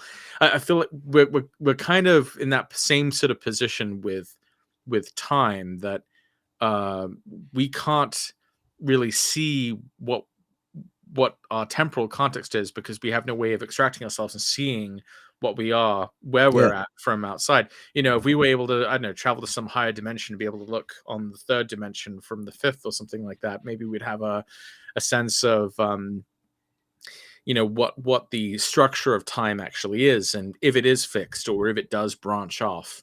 We don't have a way of knowing that yet, but I do think that astrology is kind of like, it gives us a bit of a clue that there is something It's about a time it's which a is it's a step cyclical. ladder. It's a step ladder that gets us just a little bit closer to this issue. It's like a spiral, but one that doesn't always go back the same way. Like, it's almost like, I've almost thought that there's kind of a slinky view of time where the rungs look the same, but it continues going forward. But then there's also the idea of like a logarithmic spiral where it looks more like a Christmas tree, or conversely, like a cone, like an ice cream cone, and the spiral gets Sure. sort of shorter or smaller as you kind of get to the center of it. And yeah, I mean, I feel like astrology is like part of the clue. I don't think it's the ultimate truth. I think astrology works because of some other thing that's in effect. It's like taking advantage of the fact that there's kind of a self-similarity or a kind of fractal organization of reality that kind of allows the macrocosmic to be reflective of things on this level and maybe further down. Yeah. Meanwhile, there are some people still think the Earth is flat. Yeah. I mean, astronomers and astrologers, can at least hold hands, on that. Yeah. That the enemy of my enemy is my friend. I just want to respond. Kai said they'd love to see the database in a text export format. Then it can be used in other programs. Yeah, I'm pretty sure that can be done, and I'm working on. Someone actually just wrote me the other day and asking me about doing that, and so yeah, I'm working towards that. I'm pretty sure it can be exported in other formats like that. So I'm going to try and do that and see what I can do. Because yeah, then it might be usable in other software programs as well. So yeah, I've kind of thought about that. SolarFire has many different options for importing. And exporting. You can actually customize the way that you can import something. I don't know what the default is. So people who are trying to import it into SolarFire would just have to be using the import settings that correspond to your data. And then you would have to find out what the other main programs, what the format is of importing it. Yeah. Well, that's one of my jobs this week. That's one of my jobs this week, is to sort of look after this. So thank you, Kai. I'll definitely work towards that. Cosmic Rose was asking if we've looked at Gavin Newsom's chart yet. Yeah, we have a timed chart for Newsom. Oh, seriously? Yeah. And someone else earlier was asking about Merson, who we have talked about on this live stream. Yeah, we have talked about her actually, because she's a Sun Uranus conjunction. Yeah, just like Trump. I mean, look, I like her, and this is the problem is I talk I tend to think that it's the person I don't like who's going to win, and I don't talk much about the people I do like, and maybe that makes me look compromised politically. But I just don't feel like first of all, I'm Canadian. I don't even have a say in this ballot. And I don't feel like talking about who I like or who I don't like is as productive as just sort of getting into the astrology of it. Who I like and don't like is kind of irrelevant. I mean, it's not irrelevant in the big picture in terms of like the survival of the human race. But in terms of just getting, the astrological pictures, straight, I don't feel like, my opinions are terribly relevant, or anyone else's. I didn't realize we had Gavin Newsom's chart though. I'm looking at it now. Yeah. I'm looking at it right now. I have to say there's something fairly amusing that I'm seeing in his chart. Well, I'm putting it up here on the screen for everyone to see. So what do tell. What do you find amusing? Well, okay. So you know how he was married to Kimberly Guilfoyle, who's now married to Donald Trump Jr. Right. Okay, so the ruler of his 7th house is Jupiter and Leo in the 12th, which a conventional interpretation of that could be that one's relationship partner, one's spouse, sort of becomes adversarial, or is with one's enemies or adversaries in some respect. And so that's kind of sadly on point, that that's sort of what happened, because she didn't just marry someone else, right? It wasn't just got split. It's like, no, literally she went to the other side politically and is now with like the primary nemesis of the Republic. No, that is funny, and yeah, she didn't just sort of run off with like the tennis pro, or her ski instructor, or any of the old sort of the milkman. No, right. It's Donald Trump Jr. Like that's kind of funny. I mean, I'm sure there's a lot of other really, more pressing things to observe about his chart, but I saw that just now and thought that is a little funny. Um, It is. It is. It occurred to me. I just wanted to look. Thankfully, he's not an Aquarius, so we don't need to worry about him. But Donald Trump Jr. It occurred to me. What he's a Capricorn with Mars retrograde in Leo, but he's not born close to the station. I was just looking for him so I could rule him out and put him up against Gavin Newsom. But yeah, this is Donald Trump Jr. oh, we don't have a time for him. We don't have a time for him. Okay. But this is his chart. Yeah, in his case, he's born 18 days after the retrograde station and 60 days before the direct station. So he's not going to have progressed Mars station direct for a long time. And thankfully, he's not an Aquarius. But it did occur to me that, oh, wait a minute, he's one of these guys with the Mars retrograde, and I needed to look him up again. But yeah, he's a Capricorn. Yeah. All right. Someone's asking, any tips for the Melbourne Cup on Tuesday? Do you know of any techniques for gambling? Man, Have the right shot. Yeah. Like, first of all, I gotta, I'm from Montreal, so I always gotta ask the question: if it's not played on ice, is it really a sport? I'm showing my bias there. I do have, South African stepkids who are, a lot more appraised of rugby and the other sort of sports that they play in the British Commonwealth, but that we totally ignore over here in North America, cricket, things like that. No, my stepkids aren't into cricket, but when you live in South Africa, you meet a lot of rugby and cricket fans. I don't know what the Melbourne Cup is. Is it tennis? Is it rugby? No, I don't have even no know. idea. No idea. Like I said, if it's not ice hockey, Let me look it up. It's not in my universe, and I'm Oh, not it's even. a horse race. Oh, horse race. Okay. You know what's actually kind of interesting about that is my mom.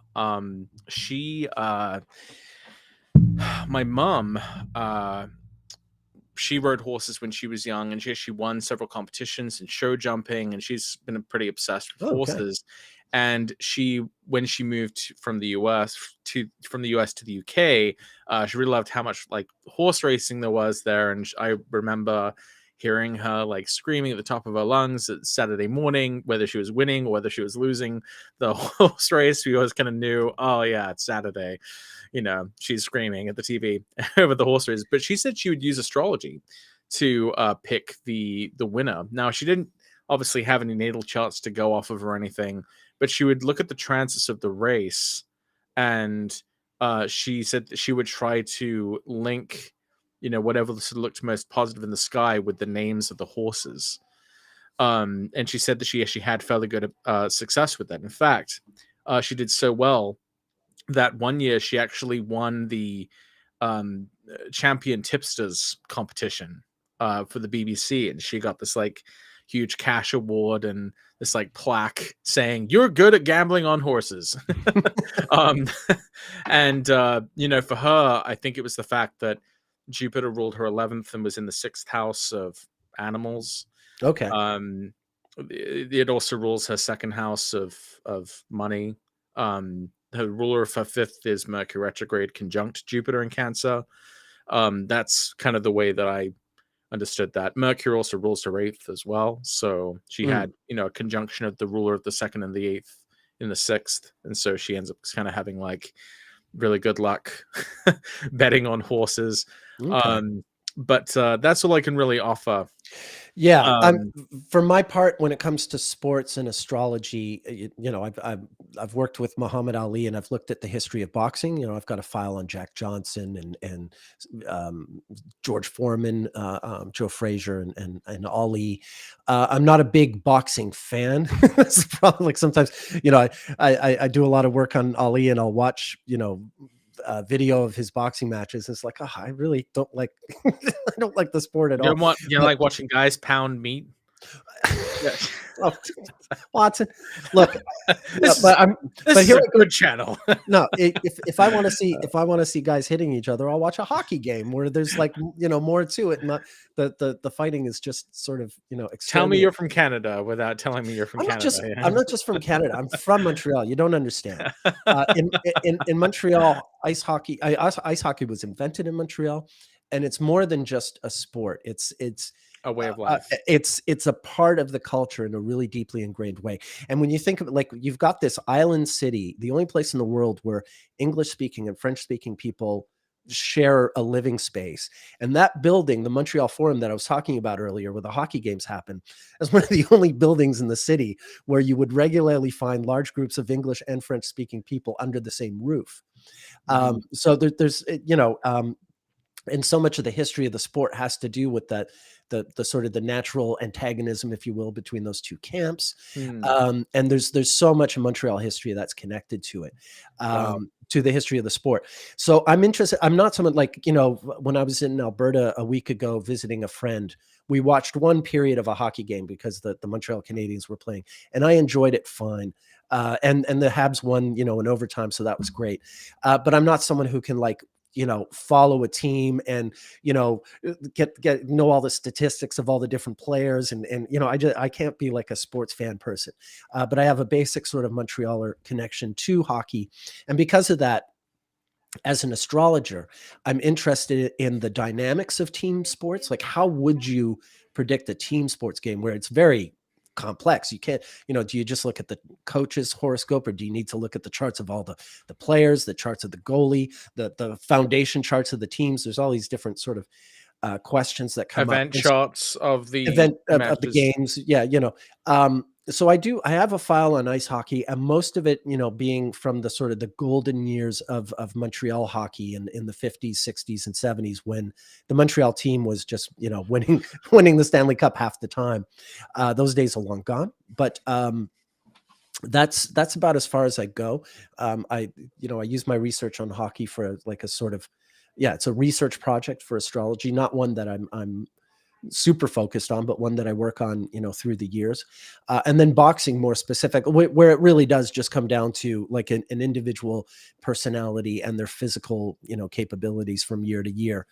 And I guess the other thing I'm interested in, like I'm most interested in sports in an astrological context, when sports collides with politics. Which you do get, say, with Jack Johnson or Muhammad Ali, and Right. you do get with hockey in Montreal.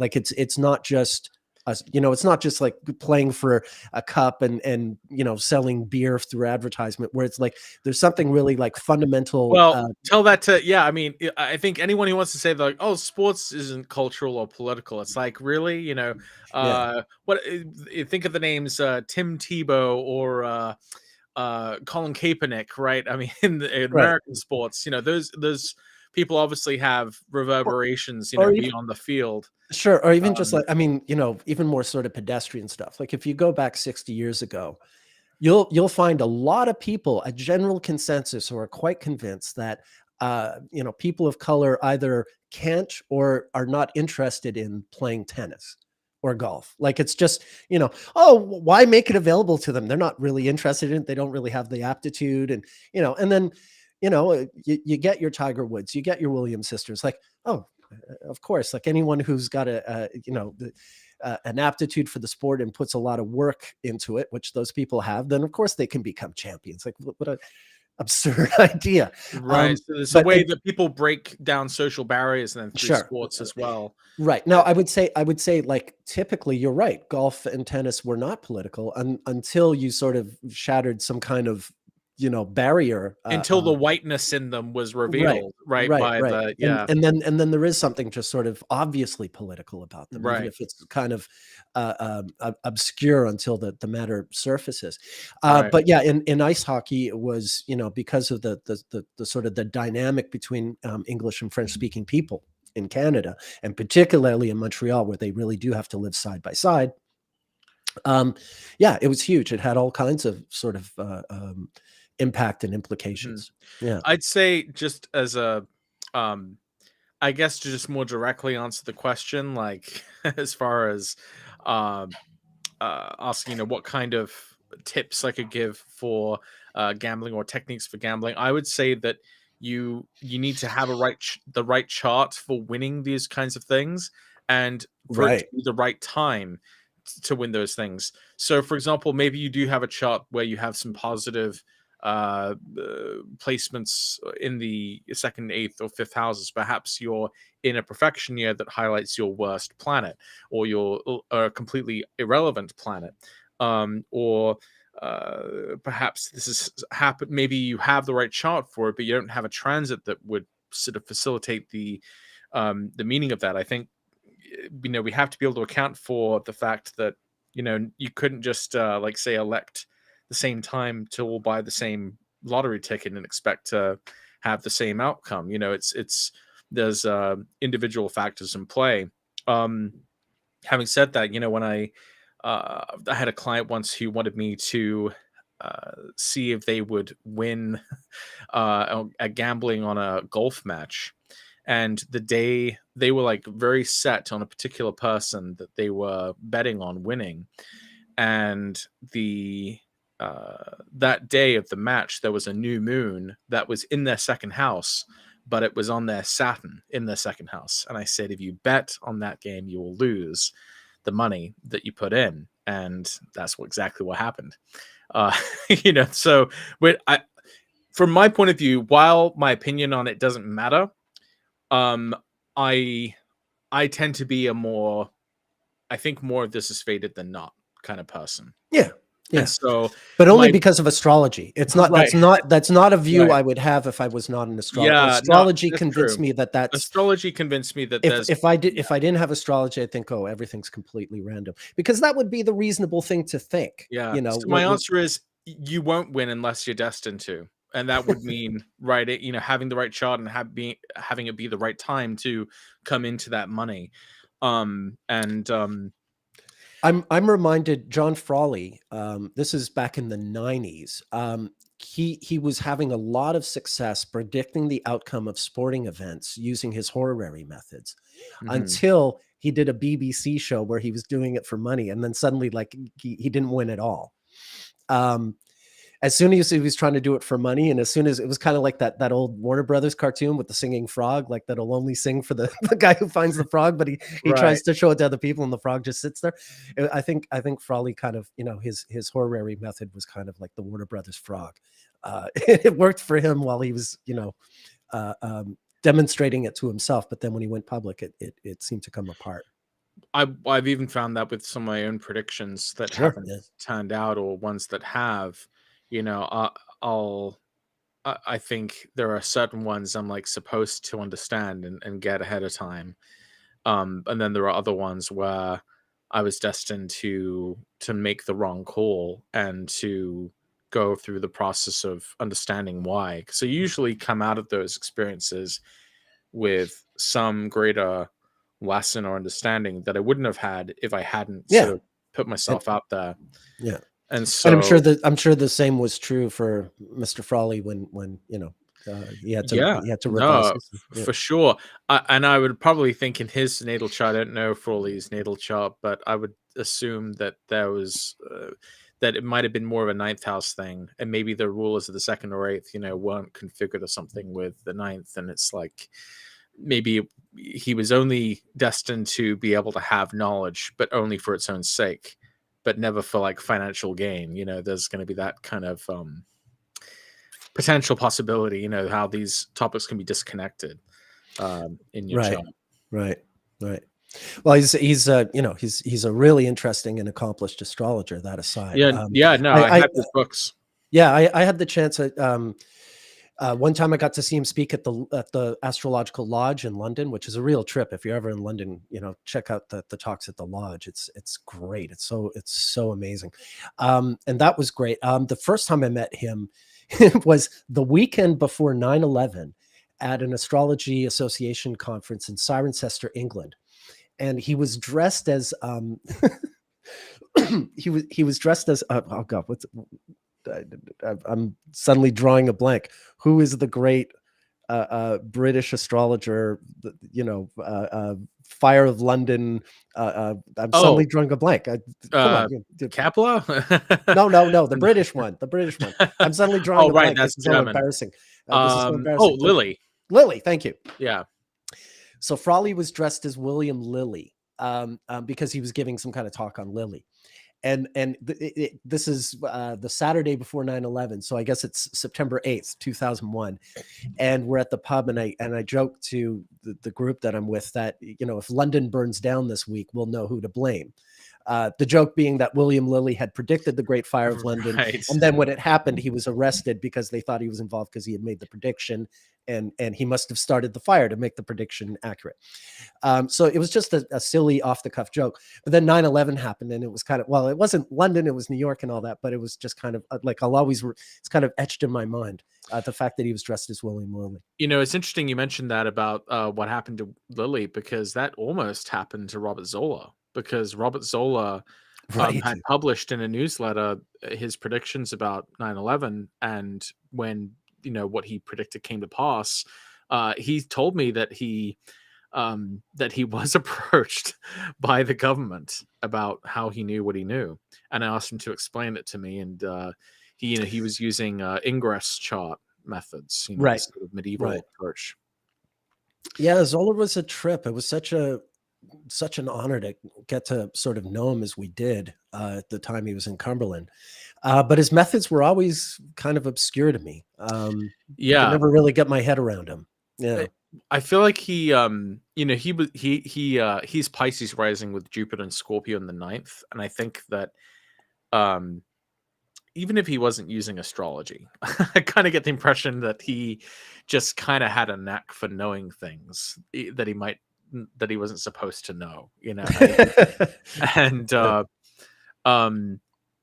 for him it sort of came more easily. And it's really funny actually, because Beth has the same placement. She has Jupiter and Aries in the 9th, like me, but Beth's Jupiter is like way better than mine, because she was born in the day and it's on the midheaven, whereas mine is more cadent and it's retrograde, and I'm a night chart. So right. She being a Leo, she's probably born pretty close to the station. Right. Yeah. So really, in many ways, like, her chart looks way better actually for being like an astrologer and having kind of this power of foresight. More so than mine. That's kind of one of our little jabs. She's coming along. She's coming a long way. The day may come where she's the better astrologer in your family. I kept saying this. I've kept saying this, that like you kind of have the better chart in some ways for doing this, and but it's actually really funny, because even before she really got into astrology, she called herself Cassandra, because she has this way of kind of knowing about she's like she over anticipates future developments, like because before we even met, she had started a few businesses that she really was just too early. She was too early to actually make, a lot of to have a greater benefit from them. For a while she was starting a business where she would go to like birthday parties dressed up as like a Disney princess, and and sing. She could do this because she was actually hired by Disney to be like as a lookalike singer for Belle, like on a Disney cruise. Okay. She's like because Beth, among her other talents, is also like a great amazing singer, and and so she started this business, and she really had an idea this was going to go well, and she just was kind of too early for it. She ended up giving up right about maybe like 6 months or so before she started seeing other people start the same kind of businesses and charging ridiculous amounts to show up at kids' birthday parties dressed as Disney princesses. And it really kind of took off in our particular area, and she was just too early for it. She also started a business for like a lingerie business that was very, very similar to some current brands that are now multi-million-dollar things. Beth's secret. And it just Watson, I really feel for you. I can't imagine what it's like to be married to a man whose wife is developing a lingerie line. I'm really sorry, Patrick. I didn't know you were going through that. Well, no, this is before we were together. I mean, it was it just it's one of these. Is I mean, I have several more examples, but like she tends to anticipate future trends so well that she ends up almost being too early to the Mm, party. Like she is very good at anticipating trends, yeah. and there's been so many times where she's like told me over and over again, this is how it's going to be, and I'm like, that's not going to be like that, you know. And she's the one that ends up being correct, in the long Right. term. Is that Right. at this point, I've kind of just learned, like, when she says it, I kind of know, all right, that's probably the way it's going to be. Yeah. Um, Yeah. I but I think that's exactly right. That's my sense of Beth as well. Beth of Fredericks. Yeah, that's a good one. Beth's Secret of Fredericks. and I think she's probably like that with the markets as well, because she's had a Yes. lot of big insights about the Yeah. way financial markets would go, and I think she's just a bit early. That's the only Yeah, problem. that's it's funny, like, without you saying that, that's exactly what I think about her and her her estimation of the markets. And yeah, I know we're being kind of cryptic for the audience here, but Yeah, she's early. yeah.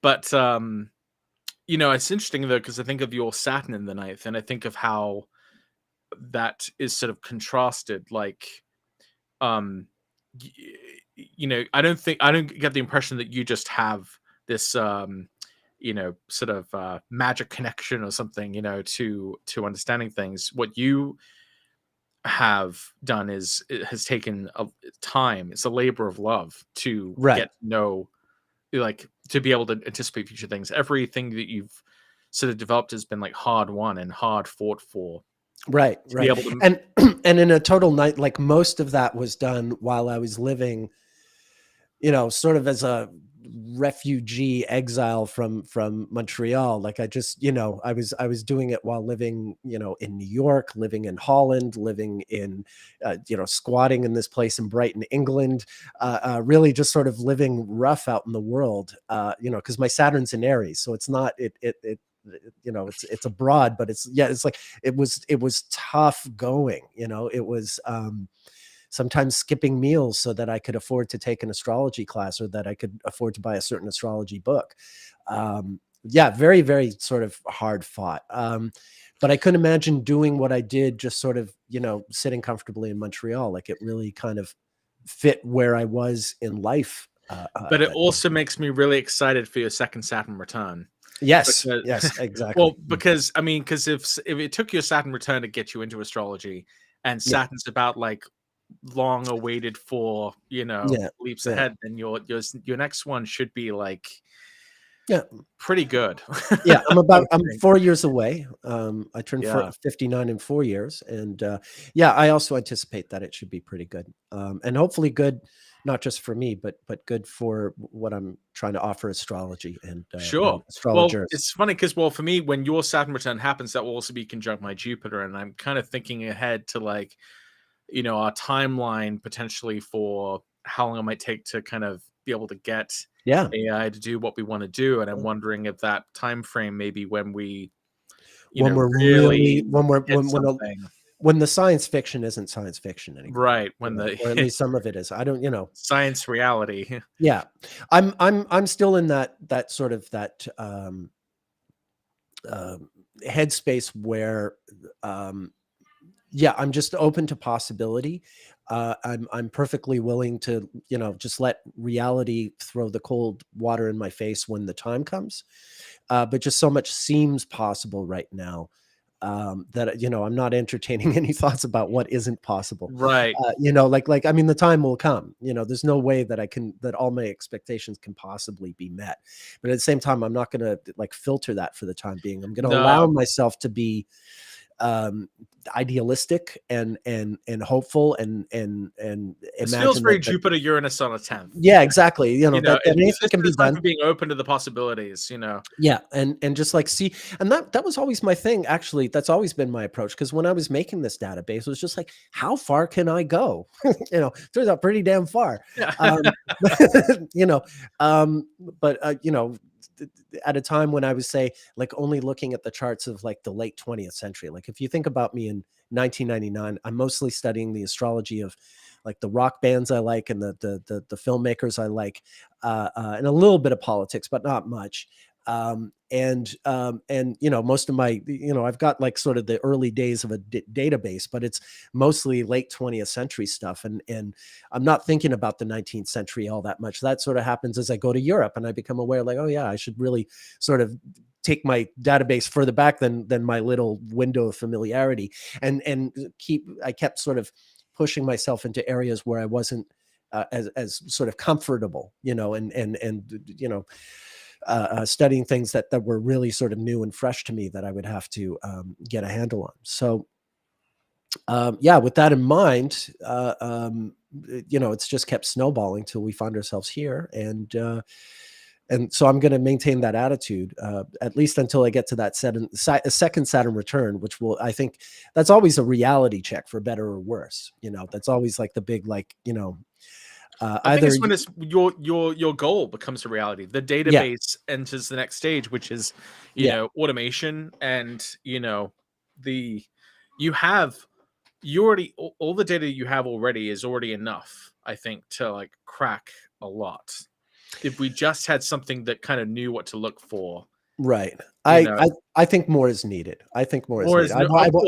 I want AI that knows, like, not just the you know, the Swiss Ephemeris by heart, but knows, like, you know, all of Chinese history, all of Ethiopian history, all of you know, any Persian history, any of the, like, I mean, it would be great for it to know obviously the history of every culture that ever existed, but I'm specifically talking about cultures that have maintained calendars for a good period of time. So you get China, Persia, Ethiopia, and the West starting, you know, Rome, and then, you know, there's a gap, and then we get it again, and just consolidating all that. And yeah, like you know, someone mentioned earlier, throwing in the understanding of, like, you know, really ancient astrology, you know, cuneiform astrology, Babylonian astrology. You know, most of which, 90% of which, you know, was never translated until we were able to turn AI on it. So yeah, you know, some entity, some brain that knows all of this stuff, you know, and understands it. Will we even be ready for what that could mean, though? Look, like, so what? I mean, look, you know, like, the alternative is we just keep on. continue. Yeah. We keep on, like, you know, believing in our countries, you know, and in our, you know, in our opinions of whether things are fated or free will, Right. you know, just like in all the things we've constructed, it, you know, to fill this gap in our knowledge. I would rather just have the knowledge. Oh no, I want to know. Yeah. I want to Yeah. know what the real deal is, and I feel like we're gonna see like an outline, you know, of something that will begin to darken as we put more and more data in, that there's like a shape to time, or that Yeah. there's something going on, like the things that like astrologers have always been able to recognize but haven't been able to, like, you know, put under a microscope. You know, we'll actually sort of see the I guess proof, you know, kind of material. I mean, because we know we have proof, but not on the level that I guess would be acceptable to, like, you know, the sort of hardcore materialist empiricalists, you know, out there. They you know, they kind of want to expect more. But you know, honestly, even if you gave someone perfect, you know, evidence of astrology in action, you know, the bigger problem there is that the premise of they have of reality prevents them from accepting that something like astrology could have any validity, you know, even if you are able to provide evidence for it. So I think that something like AI that can really show us on getting a broad enough view to kind of glimpse whatever it is, whatever the sort of underlying structure of time is that is allowing us to be able to recognize these patterns in time and these rhythms in time. Yeah, I want to see it. I want to see it. Yeah. I think AI is going to be the thing that helps us do it. Absolutely. Yeah. You know, that's just it. I've said it before, but you know, if someone doesn't know anything about astrology, it's more than reasonable for them to think it's a lot of, you know, nonsense. Yeah, I mean, in some ways, I feel for them. You know, I get it. No, I really do. Like, you know, it's just completely absurd. And it's only if you look at it and you're like, okay, I'm looking at something that this must be some facet of nature and our interaction with it that we just don't understand. But yeah, the other day when the first when Chris and I did the first eclipse, there was a YouTube comment from someone who's obviously a big doubter. And they suggested that what's that condition when you just see patterns and everything? I forget the term.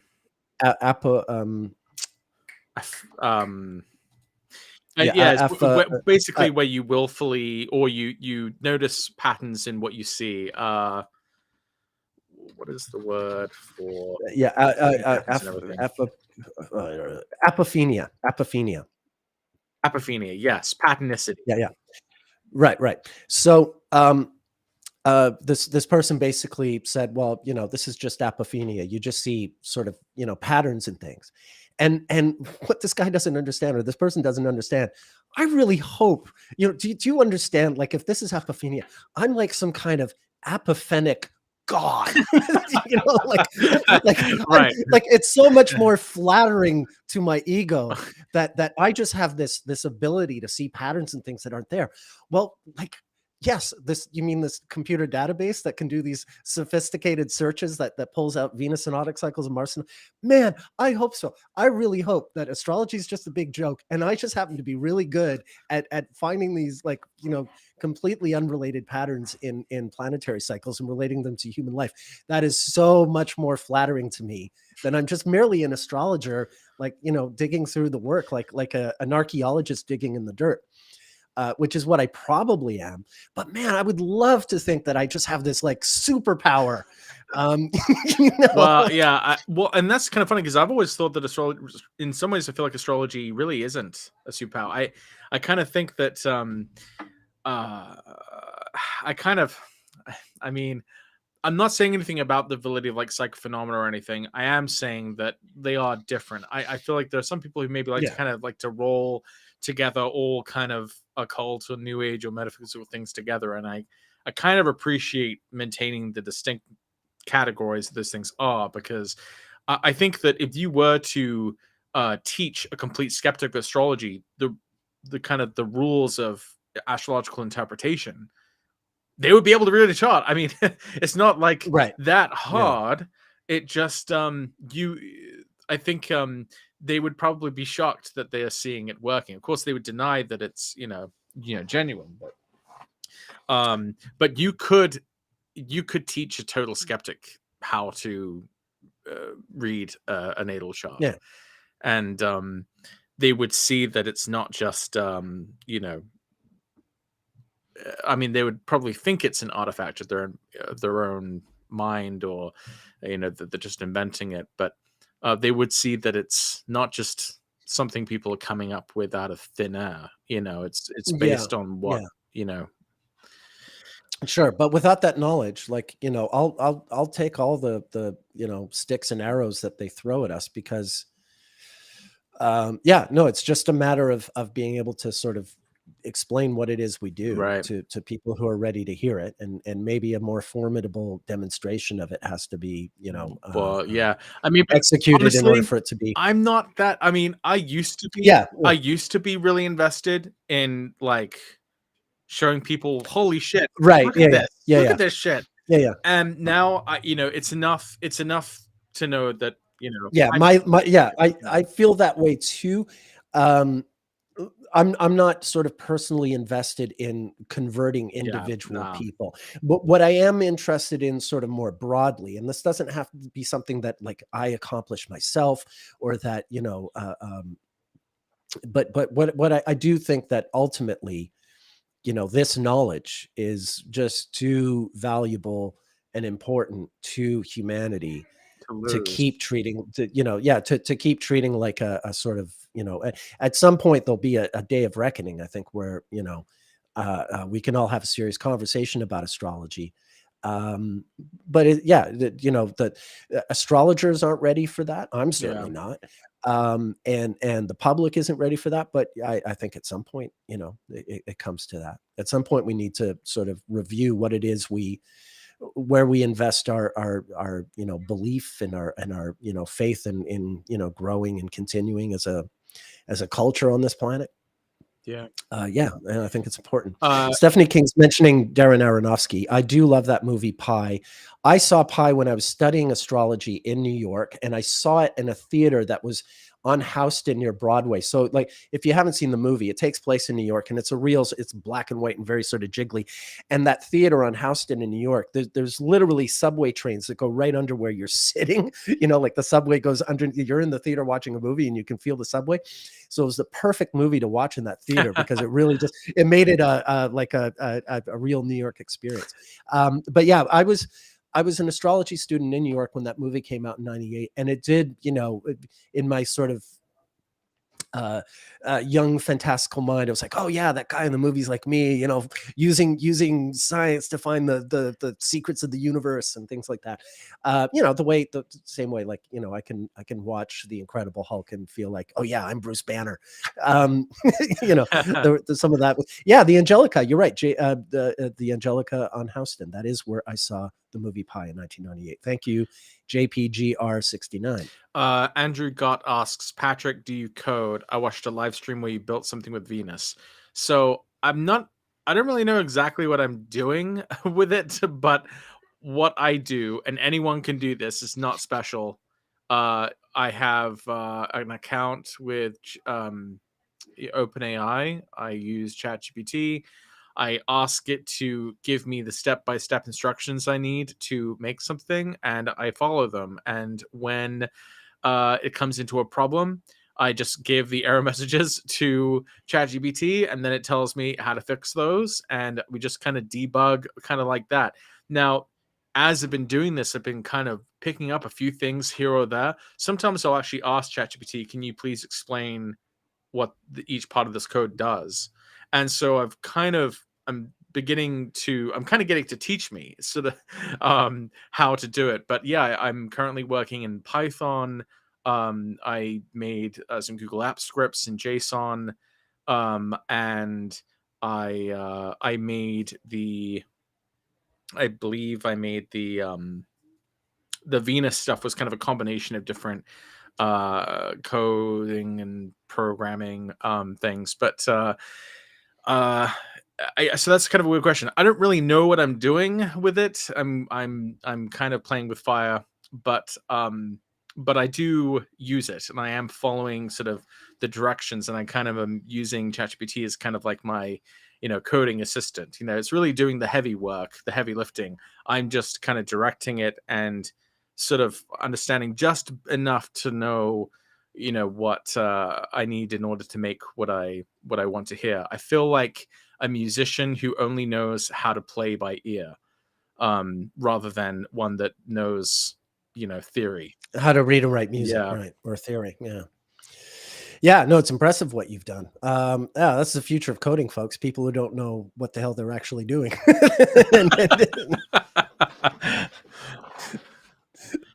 Or learning along the way. All right. Well, I'm pretty good today. Yeah, I'm good. How do you feel? I'm feeling all right. Yeah, I'm feeling okay. Yeah. Okay. Yeah. That's a good 2 hours. This has been a lot of fun. Andrew says, keep going. And he also says going. He's been training an LLM for about a year now. Yeah, well, that's really, really cool. How, like, training an LLM, is that like, can you train a book? Can you train it with books, with a book collection? Oh yeah, right. That's the other thing we're working on, is getting AI to read my Kindle collection. Yeah, that's yeah. The first step I figured out is to get it to interface with the Ephemeris. Once we have that, then I want it to be able to start cross-referencing with those biographies, with other books, and being able to understand those things. Kai says they learned to code just doing the same with search engines back in the day. Wow, that's it can be done. It can be done. It's hard. I'd say it's hard now, especially because Google. I don't know if anyone else has noticed this, but the quality of searching using Google.com just seems to have gone down precipitously. Like it seems like you have to go to like page 5, 6 to get any use. It's really useless. I hate to say it, but Bing Bing has ChatGPT 4 on it. You can use the chat. You can use OpenAI chat with it. Like it. Does Ask Jeeves exist anymore? I don't know. But like, I often find myself now just going directly to Bing to to search for something using the AI feature, or just going straight to ChatGPT and using the browsing feature on it, to be able to search for exactly what I need. Just the other day I was trying to learn how to fix a tablet that had been turned off for a long time, and I couldn't find any information on Google after like trying different searches and going back several pages. I did it on ChatGPT, and it started searching the internet, and it had like tailored instructions for exactly what I needed to do, and we got it working again. But yeah, I've just found that I feel like we're kind of lost Google. Like Google sucks now. The search engine component, at least. Right. But that is like the main part. That's like the first thing it was supposed to do well. That's what I use it for. Yeah. Stephanie's saying, I saw someone on another astrology live stream. Wait a minute. There are other astrology live streams? How dare you? We don't even have an official name for us. It's just like, it's just us. Yeah. Say they told ChatGPT to watch the entire canon of the YouTube videos and for it to provide a synopsis of techniques, etc. Yeah, I'm actually currently trying to make timestamps for all the previous live streams we've done for it to watch those and get. It's taken a long time though, because it's the live streams are so long, and it will only give timestamps for a certain amount of time in the video. So it's been taking a while to get through those. Really, at this point, I just have so much to do. I feel like I almost need like I don't know, an EA, an executive assistant. I feel stupid for asking that because I just have so many. Like, I wish I could like hire someone to like handle, use AI, do whatever you got to do, make the timestamps for the live streams, and just please handle that. Likewise. I would put time into it if I could, but it's either devote myself to that or work for a living. I work so much. I mean, it's crazy, it's a different topic, but